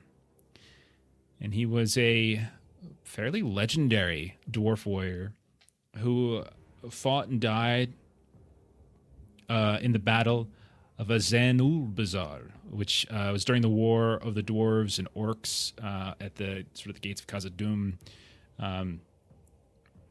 somewhere in the neighborhood of like not quite 300 years ago, but close to that. And you know that you've probably at some point in your time heard of him before. He's quite legendary, and he was known to wield a very mighty, heavy cleaver.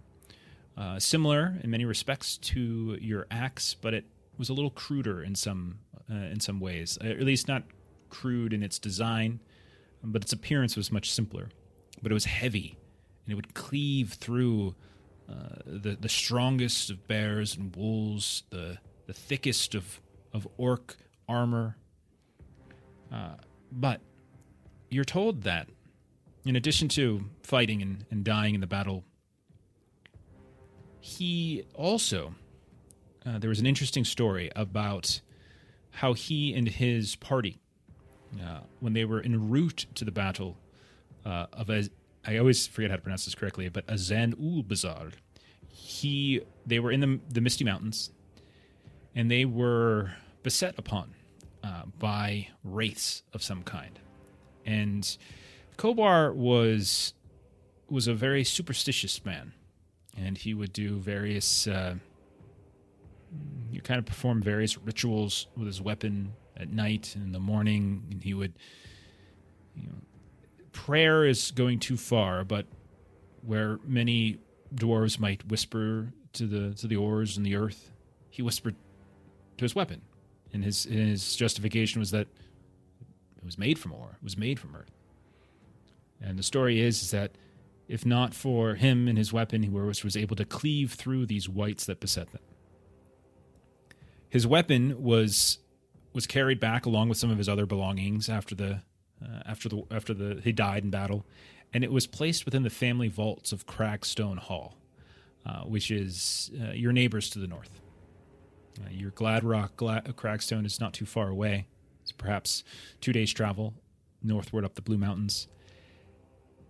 Not only that, but you can see that your lore master of Gladrock, kind of his eyebrows, these big bushy eyebrows raised. He's like, "Now, why you're asking about that now, Floy? It seems to be curious timing." Appears I've failed a battle. Dark race. I've run into them every now and then, but these ones are a big problem. I see. But I was more asking because, well, the Crackstone vaults were broken into not a fortnight ago. Those darn Oathbreakers. Those Oathbreakers, I remember. Yes, indeed. A fella I imagine you've had contact with, a fella by the name of Snagit, led them. Snagit. Yes, Spit at the sound of his name. Indeed. Now, some of the Crackstone dwarves were able to track him down. Well, not Snagit himself, but some of the Oathbreakers, and they had a battle up the ridges where they were hiding in a network of caves. Although they managed to take some of the Oathbreakers, many, including Snagit himself, escaped. They managed to retrieve a few of the goods. Some old tomes and other riches that surely those Oathbreakers were probably going to sell down to the humans of Bree or some other place. But Kobar's cleaver, well, it wasn't recovered. They still have it.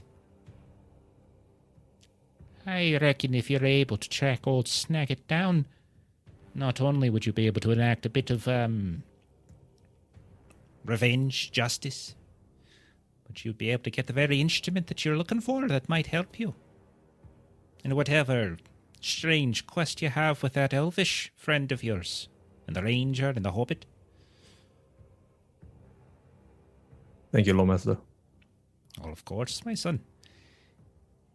Not only would it reward you, but I'm sure the dwarves of Crackstone would very much reward you and your family for aiding them in such an endeavor.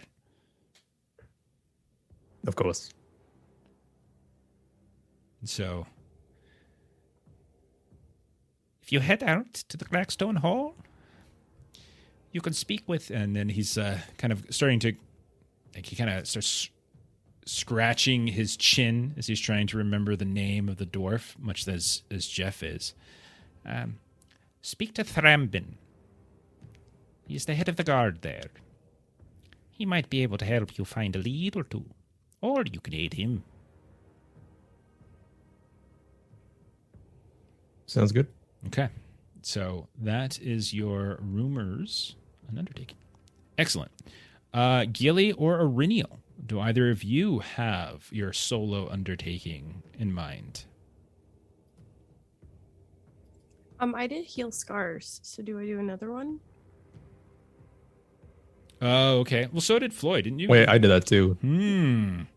Oops. Someone cheated. Oops. Okay. I'll do another one. Usually it's Need Melissa a new who Nightbot cheats. command for long. I am shocked that Long is cheating. It just hit me. I would have said it earlier, but I was like, I completely forgot. Okay. Well, you got away with it. You son of a... Okay. I Irinial, can guess take my we scar could- back. I guess we could treat heal scars as the thing that everybody does, but Irinial just won't do it, and then everything will be fine. well, Since two of them Irinial, did it. what do you want to do? Don't worry about it. It's fine. Okay. I'll penalize him in So- some other way.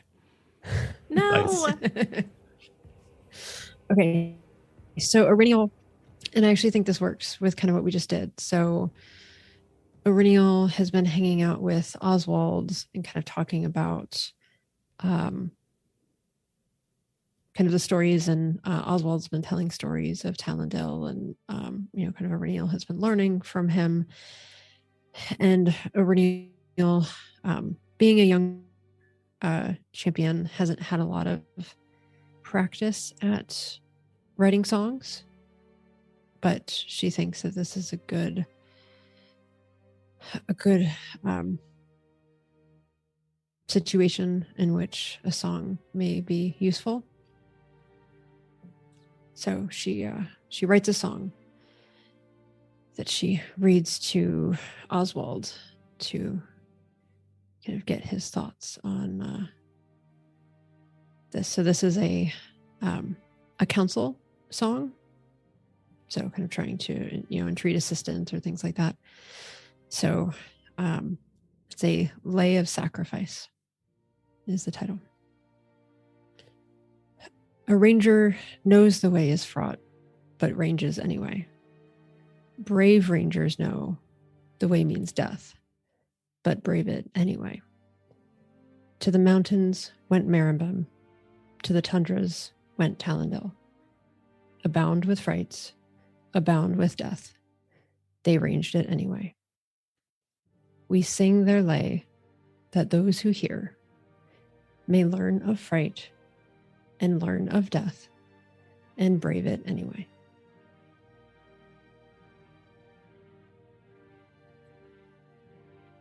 Nice. Amazing. It was fantastic. And I would say Oswald, who has been having a rough go of it lately. You've been having to wake him up in the morning sometimes. He's more crotchety and angry than usual. And at a certain point, like when you're sitting across the table from him, and you can see that he's got his face kind of buried in like a steaming cup of coffee or soup. And he doesn't look at you. He's very quiet. But as you're done kind of reading through it, maybe even humming or singing it along, you just kind of see him, like his shoulders kind of moving up and down a bit as this loose rug, effectively, to keep him warm, is wrapped around him. And you see that the old man is quietly sobbing for the loss of his friend. And he just looks up at you, his eyes kind of glistening with tears. He just says, "That was very good, Arenio. It's very good." And he kind of gets up and kind of looks like he's confused at which way to go for a second. He kind of looks like he's going to his office, and he turns around at the last second, comes towards you, and just sort of puts this kind of this shaky hand on your shoulder, kind of pats you on the shoulder. It was lovely. And he kind of waddles off across the room. And then at the last second, very lovely. Goes into his office, and you hear, like at the distance, him continuing to quietly sob.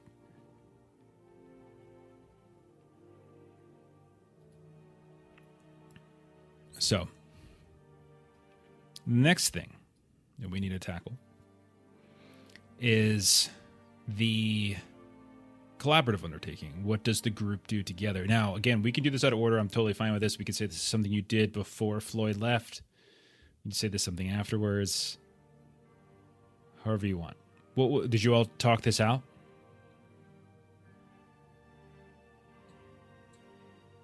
Well, I was talking about maybe doing Gather Rumors, but that's been hit.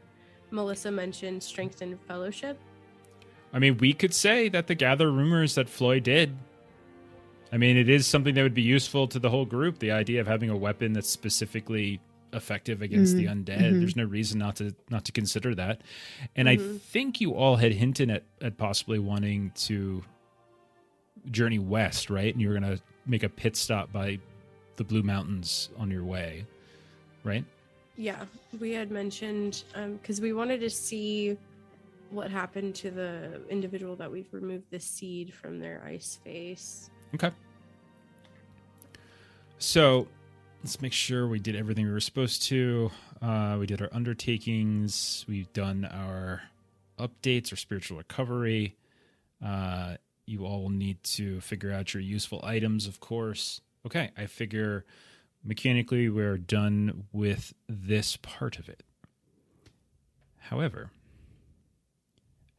Gilly, Irinial, as the two of you are kind of getting ready, it's been a horrible winter. some of the older people in town that you consult with, even older than Oswald. These are people who are, 70 years old, 60 years old, late 60s, people who've been alive for well above their 50s. They tell tales of the Fell Winter, about 50 years ago or so, give or take. This particularly cruel and lengthy winter that caused trouble all throughout the Breelands. And not just within Bree and Coombe and Archit, but in the Shire itself. So, Gilly, you might hear stories from your parents passed down from their parents, or even your parents are probably old enough, I would imagine, considering the age of hobbits, to perhaps have been young children.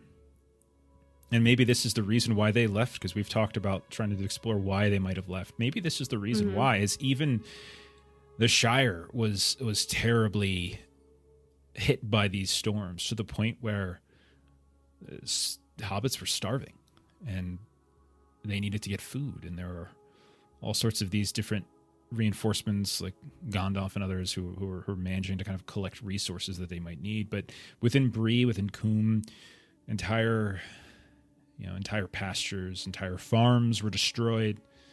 Livestock was lost. And you're getting the sense that many who were alive for such times, they say this is the worst winter that they have had since then. And where at first there was joviality at the signs of snow, which doesn't necessarily always snow in Bree, but the signs of it, there was this enjoyment at first. It has been, we'll say, almost 2 months now that the Fellowship has been here and split apart. And it has just been frozen day after frozen day after frozen day. The streets of Bree that once were shoveled to the point where you can still walk across the cobblestone paths here and there, where there are cobblestone paths, are now covered in snow and covered in ice. People slipping, falling. More than once, a body is uncovered. Somebody who doesn't have a home, who slept in the alleyways one night too long.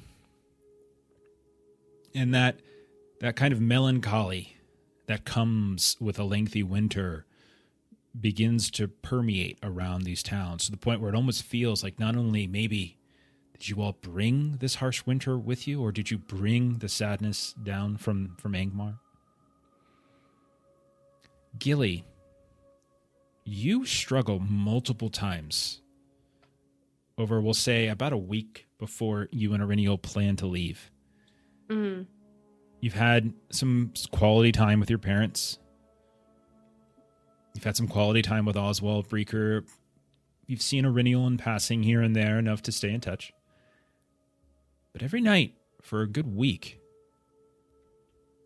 you're woken up with the sounds of ice crackling, to the point where it wakes you up. You can rush around. You look, did a rafter collapse? Did the roof fall in? Mm-hmm.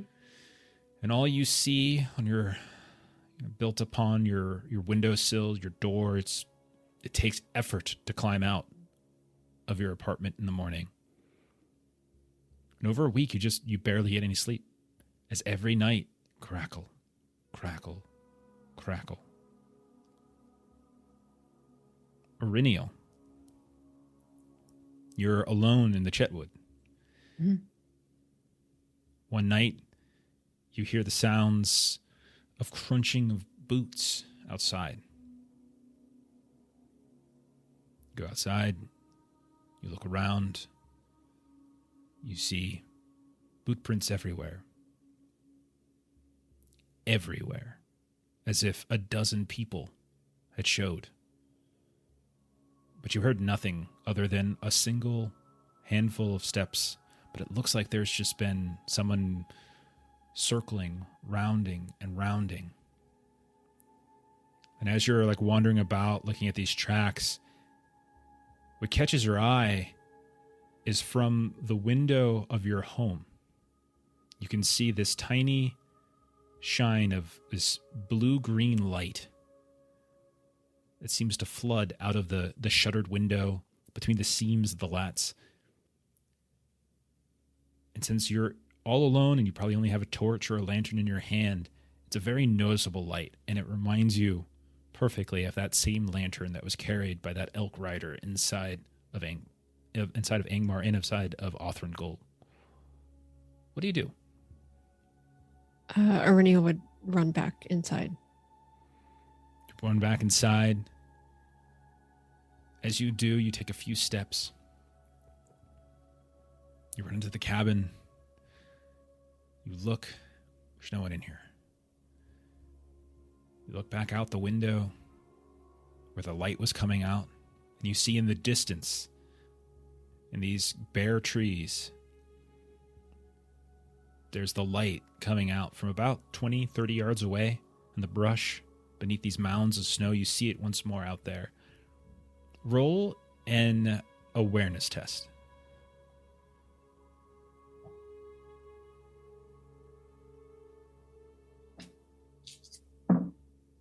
Oh gosh, that's a fail. I keep rolling ones on my d12s. Okay. What would you like to do? She's going to grab her sword and run outside where this light is coming from. Okay. You grab your sword. You run outside, trudging through the snow, slipping sometimes on ice here and there, grabbing hold of the bark of a tree just to keep from falling. And as you look out, you can see this pond near the home where Talendil and Marinben built. There's this frozen pond. And you see, walking across it as you come up, not the light, you don't see any blue-green light or anything like that, but you see a fairly large deer, elk, large antlers coming up from its head, walking across it. What do you want to do?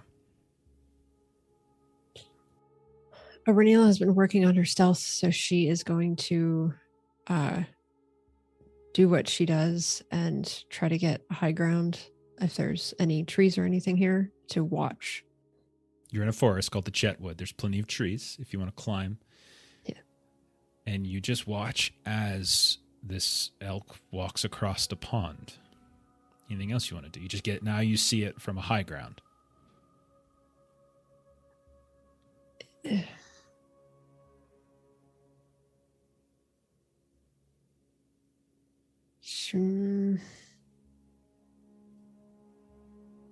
She will bravely go around to the side of the pond where it will be exiting. Okay. Move around to the side where it's exiting. As you stand in front of it, it gets to about 10 feet from you, and you see it stop. It looks up, you see the reflection of your lantern in its eyes, this sort of orange glow, and it just sort of looks at you. You see it kind of tilt its head, and tilts it the other way.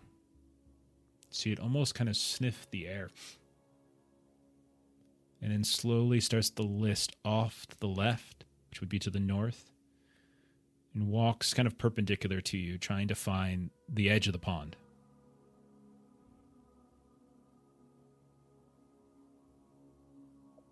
What? And Aurenia will just, what do you think you're doing here? As she kind of now goes back to the front, so it's facing her again. This time, as you step in front of it, it pauses, almost seems to like look down at your feet and then back up at you. It's bigger than you. It's a large creature. Mm-hmm. Almost as if it's considering. You see it's covered in ice and snow, as if something like from a tree limb just fell atop of it. And you can see there's wounds on it, bite wounds, cuts here and there that have healed. It lets out like a very heavy breath and then walks directly at you, slowly, and you hear clop, clop, clop, as its hooves go across the ice. Like, this is a heavy creature on like a pond. Yes, but it's been the fell winter and everything has been freezing much more thoroughly and quickly than the past. Okay. Likely the whole pond is almost frozen all the way to its depths. Okay. Aurenia will stand her ground in front of it, but she's not going to venture onto the pond. Okay. You stand your ground in front of it. It continues to get closer to you. It stops for a moment. It lowers its head, antlers now facing out at you, and it lunges in your direction. Go ahead and roll an athletics test to see if you can dodge out of the way of this thing.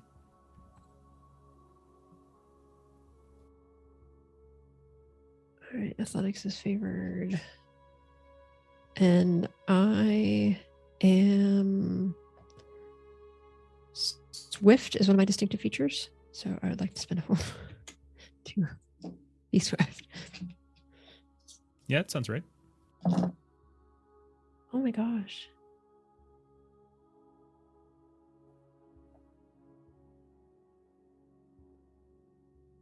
Uh, 4, 5, 10. Exactly what I needed. Oh my gosh. I'm glad I spent that up. You dive out of the way, you slam across the ground, and without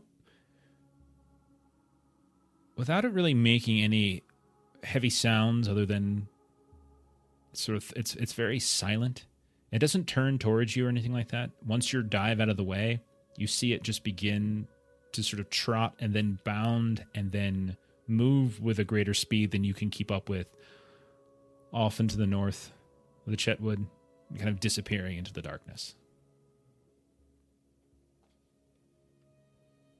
Does Aurenial,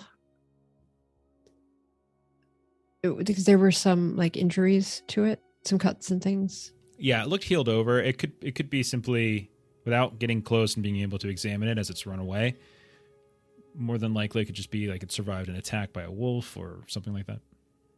Okay. And Aurenial is just sort of just because this looked like the elk. Mm-hmm. It looked like a elk. You've seen a few of these. No. It's very large, but it was a living elk. You're 100% sure of that. Yep.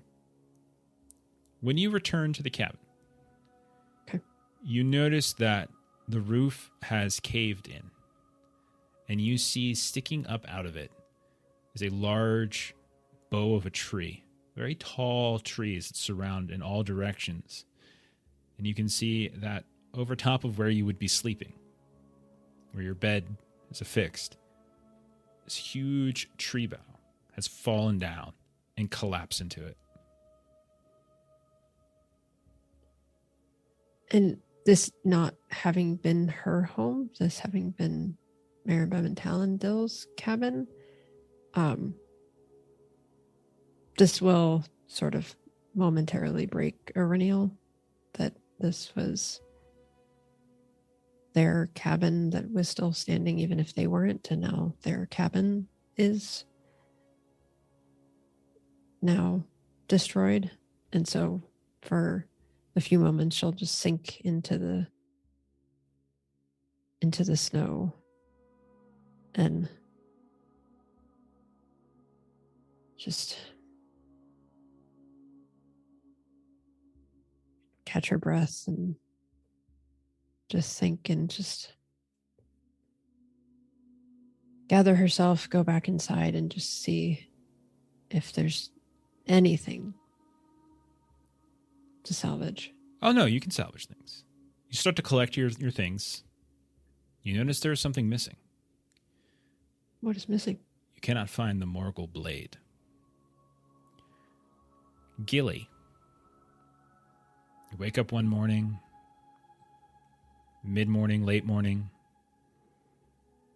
Your father bursts into your apartment almost without knocking. Like he kind of does the whole knock, but then pushes the door open anyway. Mm-hmm. And he's like, "Gilly, my girl, wake up! What? What? It's all the news. Have you not heard? No, what? The fella, Came into the town last night. He was coming from the north, coming down from the Greenway. Getting dragged, he was. Who? Oh, I don't know. I didn't go see him. I thought maybe you knew. You came from up there.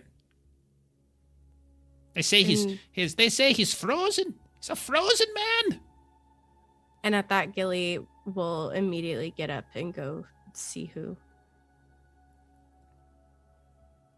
So, your father kind of chasing after you here and there. It's like, yes. There was a horse, a workhorse of some kind. It was shivering, and they took it over. I think one of the fellas over in Bree, they managed to get hold of it, get some food and things like that. They said it was a man. He was covered in ice and grime, and he looked all sickly and like something terrible had befallen him. Something awful. Something truly terrible. No one recognized him. Wasn't talking. Last I heard, they were trying to keep him alive. And I know you got that little pearl of yours that might help. You might be able to help the poor chap. I can't hear you. Speak up, girl. Oh, my goodness. Where is he? Is he? Come. The sweet roots have him. Okay. Come on. So you kind of run down the road in the direction of the sweet roots, which are in Coombe. So it's a bit of a hike for you. You're running. And eventually you knock on the door and you can see Alcott, Graham. They're there. They let you in. You probably haven't seen them much.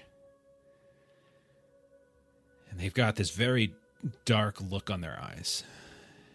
And like, Alcott's the healer. You remember, Graham's helps you out with other things, and she's just, it's a terrible sight. I don't know what's happened to him. His skin is all discolored, and he's covered. See? Oh, I'm talking still, girl. Let me describe something. Skin's all covered in wounds and discoloration. And I had to fire up the old bath just to get him to thaw out.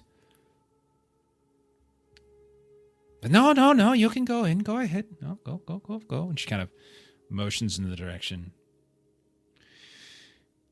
You go into the room where, if you recall, this is where I think Talendil was being nursed back to health for a little while when you brought him back from Fornost. And Gilly did some healing learning with Alcott. Mm-hmm. So she's kind of well versed with their home. And you can see as you go in, it's very warm in here. There's coals that are burning. There's some of the man's things are kind of in a heap on the side. They look just covered in filth and grime, blood. There's a bag or two that has long since been like kind of ripped to shreds. And Alcott, yes, the poor horse was. Oh, they might have to put it down. The creature, I don't know. No saddle on it. I don't know if they were traveling together, or if it was atop of him, or what. But the thing dragged him for. Oh, I think they found him about a mile or two north of the town in Greenway. And terrible sight it was. Terrible sight. And you sort of move up, and you can see that he's been stripped of clothes. He's kind of underneath what looks like furs and covers everything other than his face. Mm-hmm. But the face is just covered in this. Everything's swollen, discolored. There's like growths here and there over the eyes and the nose. The features are so hard to determine. The hair itself, you can tell, has been sort of pulled out at times. You can see patches missing.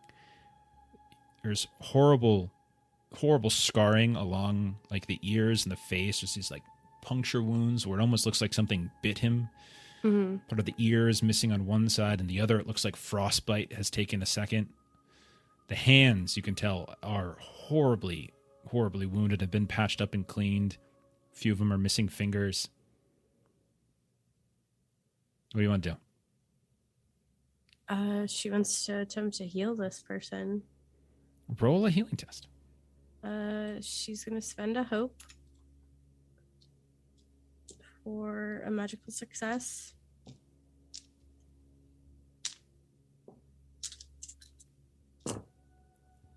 An extraordinary success. Okay. Says you kneel down next to the man. You get the pearl out. You start peeling back some of the bandages that Alcott has placed. The two of you kind of work together a bit. You can feel the warm glow of the pearl. You can tell that there are places. Alcott has done a very good job, but the totality of the damage is considerable. Like there are wounds that are festering, but you're able to kind of go back through, kind of clean up some of her work. You find some places on the ear that was taken from frostbite, and you kind of carve out some of this other infected skin. There's some kind of wounds along the face by the nose and the mouth, like this sort of bubbling up of the skin, almost blistering.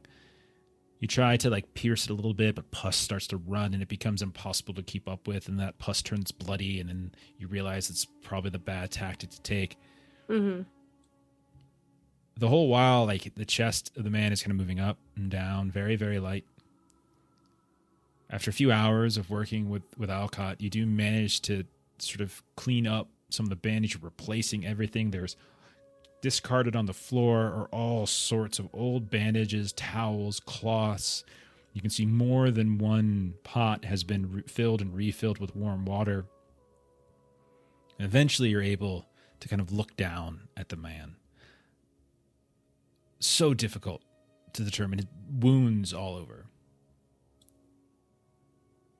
Roll a scan test. Okay. This is my next thing. Does she recognize if it's Sorendir?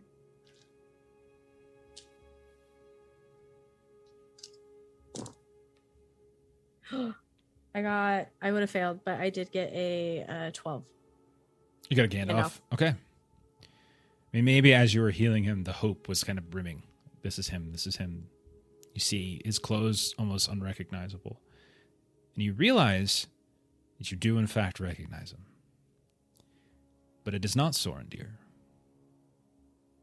You realize as you peel away some of the bandages that this was one of the individuals that you had stumbled across on your way up to Angmar when you accidentally shot one of their dogs with an arrow. One of those sickly folk who were covered in bandages here and there, who were outcast from Bree, they said. Mm. And this was one of the ones that was speaking to you. There was a woman, there was a man, there were a few others that surrounded you. They let you go, but this is one of them. And you can tell that there are wounds galore. They're unconscious, but they're alive and they will likely live. But you know that they have some condition, and it's this condition that likely kicked him out. Okay. Is this condition contagious?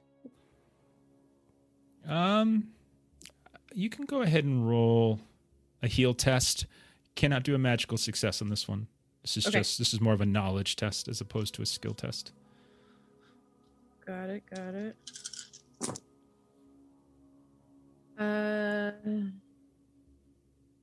Pass. Just regular success, though. There's belief that it is, but you don't think so. Okay. So Gilly kind of keeps that part to herself at this time because she's not sure how the Alcotts would react. But she does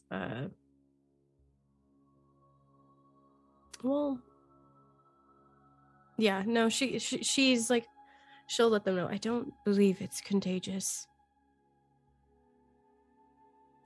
Okay. So kind of sit around, you wait, clean yourself up, you hash it out with Alcott for a bit. Mm-hmm. Let's cut over to Floy. Floy, so you've got this lead. Are you following up on it? Yeah, but something I can do solo. Yeah, it's I will within bench for it. it's within a day or two. Okay. They're effectively your neighbors. It's probably something you could do. Sure. Let me get my dwarf music back up here. I do have dwarf music. There it is. Okay, it's my dwarf music. So you and maybe a couple of the Gladrock guards or cousins or brothers, maybe Eloy comes with you, whoever it is. You don't travel necessarily completely by yourself. It's wintertime, Blue Mountains. It's been a terrible winter. Few dwarves have come out. There hasn't really been any trade on the landing outside of the entrance to Gladrock, where there normally is so much trade. But at this time of year, it dies down a little bit. Durin's day has passed. And you travel north and you eventually reach Cragstone Hall. And you can tell when you get there that there is a heightened sense of alertness. As you can see that the gates, which are normally open to dwarves, are closed. And there are these guards that are kind of covered in both metal and what look like furs as they are kind of near this entrance here, kind of patrolling, watching. And they see you come. And they say, "Ho there! Who are ye that comes to visit the halls of Clagstone?" Is I Floy of Gladrock in my entourage. Floy of Gladrock, is it? Here to see. I heard the tale that Floy of Gladrock had journeyed far and wide to the east, had been commiserating with elves in the west. Ye look not like that sort of dwarf. But the rumors are true. I've only returned. Have you now? Are you truly Floy of Gladrock? Roll a... What's it called? What's that skill called when you first meet somebody? Oh? No, not all. Oh, okay. No, it's not that. Courtesy? Courtesy. That's what Courtesy. I'm like, it's not etiquette. That was last night. Right. Let me see. I think the ruby can help me here. Let me just refresh me on that. You've got... Let's see. Oh, yeah, you have the necklace? Yeah, the Twilight Ruby. So I affects the courtesy skill, 2d6 when using the skill in introductions. It's a marvelous artifact, yeah. You've got it worn, and is it out above your mithril and your furs, or is it underneath? It's underneath, but I can pull it out. Okay. Whoa, careful. Hey, put that away now. What's wrong with you? I thought Flo would be rocking the bling. I didn't think he'd be hiding it. He shows up. He's got the Flava Flav necklace. We've talked about that before. Okay. Courtesy, huh? Let me remember. I have one pip in it. Okay. And then gives me an extra 2 with the auto success. Okay. So roll.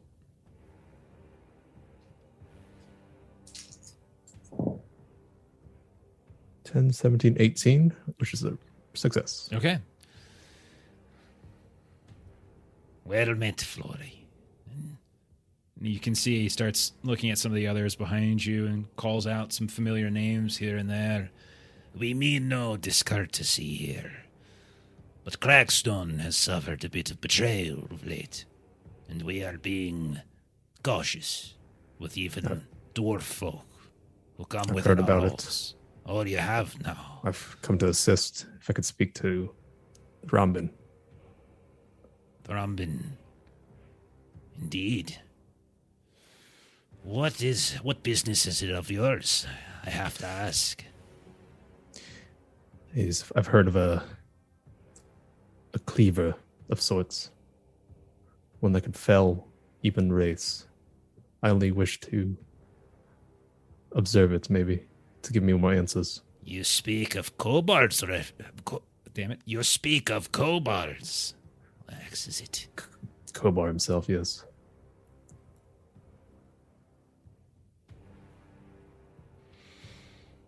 I'm sorry to say that was amongst the treasures that these oathbreakers stole from within our halls.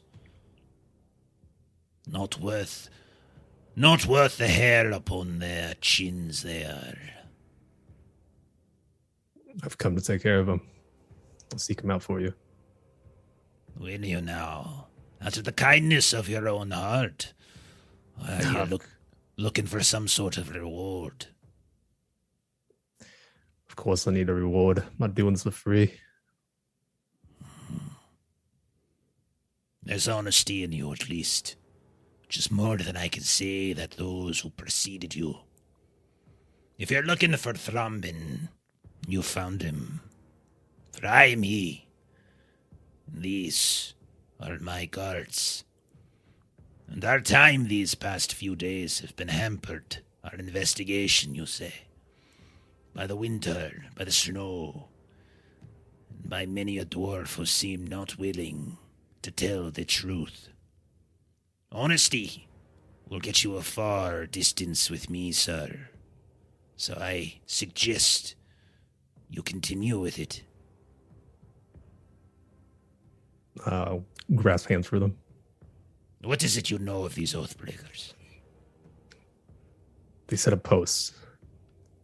Their acts of oath breaking apparently stem from they believe they've been wronged. They're committing these thieveries. But we've encountered them posted up. They stole toys. What are they doing with those? Selling them, I'm sure. We've found a few wagons driven by less scrupulous dwarves and men, traveling here and there amongst our roads, down to the villages of the Breelands, even to the Shire itself. We've found a few of them to be good, honest folk, recognizable. But others, they've been hiding things, 'cause it ain't just toys they're stealing, Floy, but weapons as well, treasures. They might have started with something small just to fund this movement of theirs. But now, I fear they have higher aims. Have you heard about the one who leads them? Yeah, Snagit. Yes, Snagit. We have his brother in custody inside the walls. Swears he had nothing to do with it. Swears that he wants to help. You had dealings with Snagit, have you? Firsthand. Well, I'd like to let you take the measure of the man and see if what he says is true, or if betrayal is in the blood of this family. What say you, Floy of Gladrock? Send me to him. I'll take you to him, is what I will do. And the rest of you, there's warm fires and mead for you on the inside. Hospitality of Crackstone shall extend to you all. So you hear him just like bang really hard on the wall, the doors behind him, and they creak open. And you feel like a rush of warm air come in. It hits you in the face.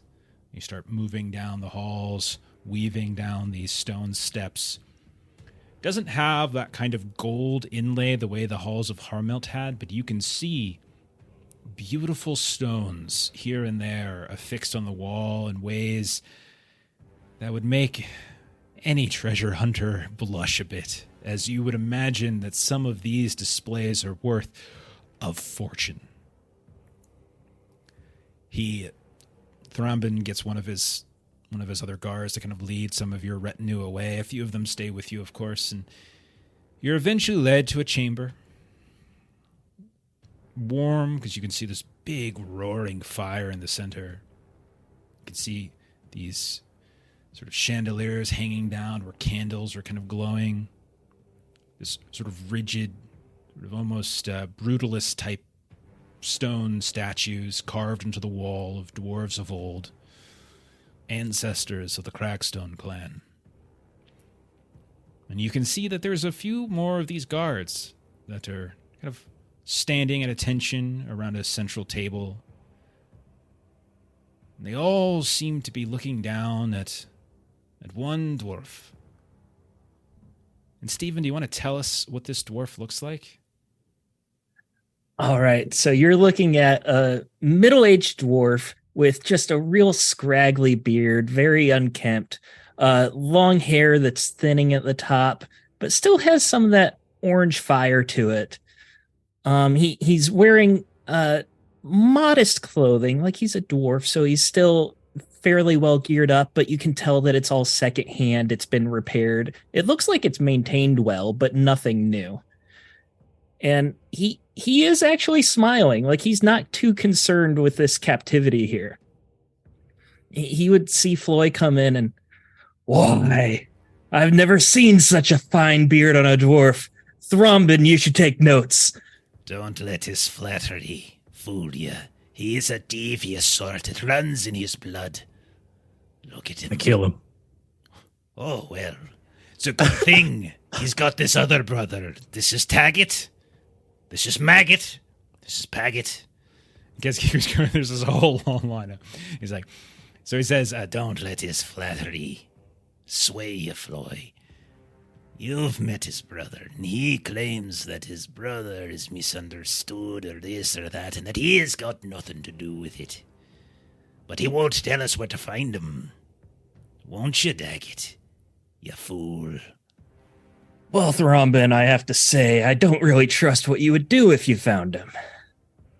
What I would do if I found an Oathbreaker who steals from the Cragstone clan, takes the very ancestors' items that we have kept up lock and key and protected all my life. What would I do with him? Well, I tear him limb from limb is what I would do.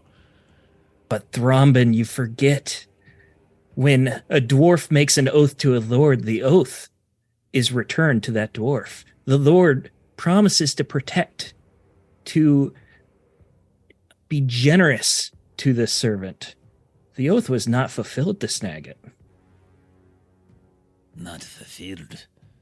Are you trying to say the Lord of Crackstone the Hole has betrayed your brother? This is a curious strategy to get on my good side. Maybe, Thrombin, I'm not trying to get on your good side.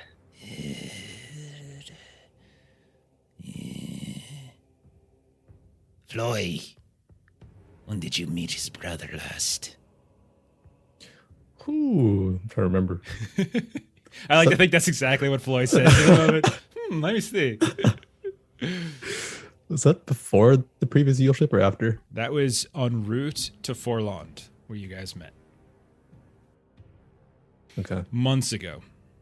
Several months. This is actually before you got your mithril cleansed and the curse removed. Yeah, that's right. Okay, I'll just retail when we met him on the road down to Forlon. Okay. And we've searched those reaches and haven't found anything. Daggett, your brother took something very important. Several things that would help the Cragstone clan. But also it appears those the Gladrocks would be interested in. That means your brother's made enemies of two very powerful groups of dwarves within the Bluestone Mountains. He's got very few friends left. I imagine whoever finds him is going to have quite a fun time exacting a bit of vengeance. If you want anything good to come of him, if you care about him at all and his safety, you best start talking and telling us where we can find him.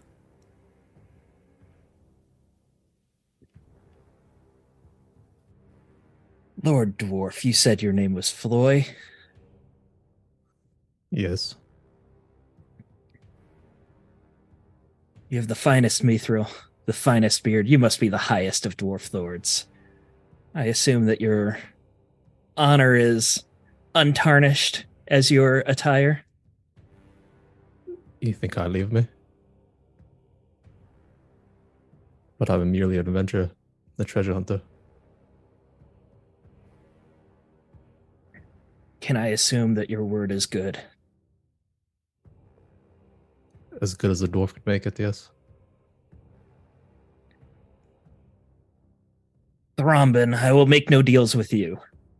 But if Floy secures it, I would be willing to take Floy to where I believe my brother may be, on the condition no harm shall come to my brother. Make a roll, Daggett. Sounds like a persuade to me. Did you put points in persuade? I did, and you know what? I'm going to spend a hope to take a magical success as well. You son of a bitch. How do you do this? Because I took broken spells as one of my dwarven virtues, which allows me 3 skills that I can spend a hope to get a magical success. And I chose Persuade as one of my 3. Did you just choose that right now? You're like holding off and making the decisions? No, you can check. I had it written in the virtue. Yep, I had it ready to go. So I was waiting for this moment. How does this manifest? This magical success? What is it about Daggett? Like the charisma, a glowing smile. What is it that sort of wins it over? What is it? There's actually, I mentioned how all of his clothing and armor is secondhand. And he actually has a stone necklace. It's just a series of stone rectangles, and they all have dwarven runes on them. And as he starts saying his piece, those runes just give off the faintest little glow. You can see Thrombin's eyes kind of look down, kind of look up at you, kind of look over at Floy. And you can see, like, begrudgingly, he lets out this very heavy exhale. Master Floy of Gladrock, we will release Daggett into your custody. He'll aid you in finding his brother, and when he does, I suspect you'll have a few choice things to say to him, and you'll return here with the treasures of Crackstone, and then we will discuss whether or not we'll be willing to lend to you the cleaver of Gorbor. But, and I warn you, betrayal is not something that we will take kindly to. We release him into your custody. He is your charge.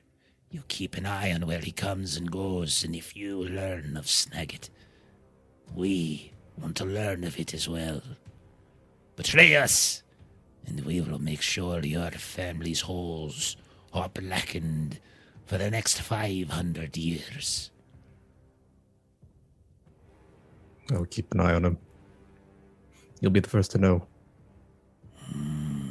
We better. Meanwhile, Daggett, you're on your best behavior. I give Thrombin a week. Come on, boys. We've got a few other holes to look for his shithole of a brother. And they all start. You hear them, like the heavy boots of the dwarf armor, the guards kind of moving away. Hut, hut, hut, hut, hut. And after a moment, the camera starts to fade out. We see our 2 dwarves looking at each other, one with a winning smile and a glowing necklace, staring up at Floy. The beautiful beard, glistening mithril mail creeping out from beneath the furs, and a beautiful purple amethyst in the collar. And we will end there with the introduction of our new party member. And we'll pick up there next week. I'm sorry, lass. I can't hear you. You need to speak up. We should have known you'd be related to Snagit. Should have known.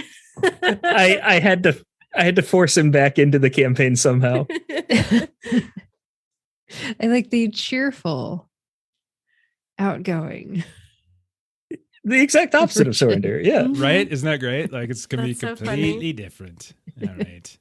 Fantastic. Okay. Yay, So yeah. Yule time for the fellowship. So I figure we'll pick up with Auriniel and Gilly probably going to Blue Mountains, and then probably the next adventuring phase we'll be finding Snagit. Right? Yeah. Does that sound good? Sounds about right. Yeah. Okay, perfect. Okay. So why don't we do some closing plugs then? Let's see what else we got going. On Monday, you can catch us playing some Electric Bastion Land as we're doing a little one shot as we're kind of waiting to start our horror on the Orient Express until January. So we're doing some one shots in the meantime. So we're gonna do some Electric Bastion Land. So come hang out with that. Tuesday, Steven, what do you got going on? Tuesday here on Adventures in Lollygagging, 9 p.m. Central. We'll be playing more of The Good, the Mad, and the Unholy, our Haunted West game. A couple faces will be here. We've got Long, we've got Jeff.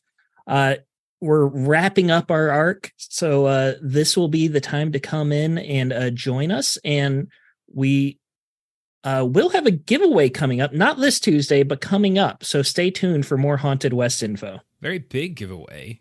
And I'll give you one hint. It's not dice this time, which we gave out previously. It's going to be something else. Something else. Very excited. And then, I think we can announce it, actually. I've got it confirmed. Do you want to just say what it is?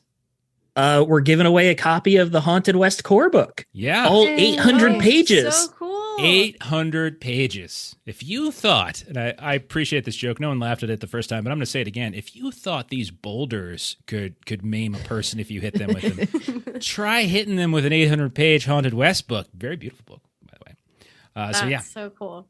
So we're going to be doing it in the finale. Not this Tuesday, but the following Tuesday is when we'll be giving that away. Yeah. Okay. I think it's one more Tuesday after that. Is it? Should be the 27th. I don't know dates. Yeah, whatever that is. Whatever Steven says. Whatever the finale is, that's when we're giving away that book. So it's going to be a lot of fun. Let's see what else we got going on. And then Friday, we'll be doing our Regency Cthulhu. We're going to finish up that one shot, and we will be giving away our next set of Foundry dice. So we're going to come back for that. And we'll be breaking hearts because all we did was flirt with each other. It was pretty fantastic. And Long read poems. Long is literally playing a poet in that game, which is extraordinarily delightful. And he's just wooing women. Yeah. Well, he's got one. He's got one in the bag. Yeah. Yeah. So do you. Ashley, you got a young gentleman as well. I did. The two of you have got some romantic options. And then Washington. Cthulhu will come and grab you. And all then right. I'll die. Yeah. We'll see. And then next Saturday, we'll be back to this. Same as well. Same as always. We'll be back to Wondering. Sadly, Sorendir is gone. We will not learn of his fate until it would make sense for us to learn of his fate. But I have, I know what happened to him. But the rest of you will not learn until it would make sense in the story for you to logically know what happened to him. Pain. Yep. I have so much pain. Yep. Do you have Sorry. a prediction? I wanted to bait you a little bit with the horse and riders. You That did. was great. Mhm. That was You great. did.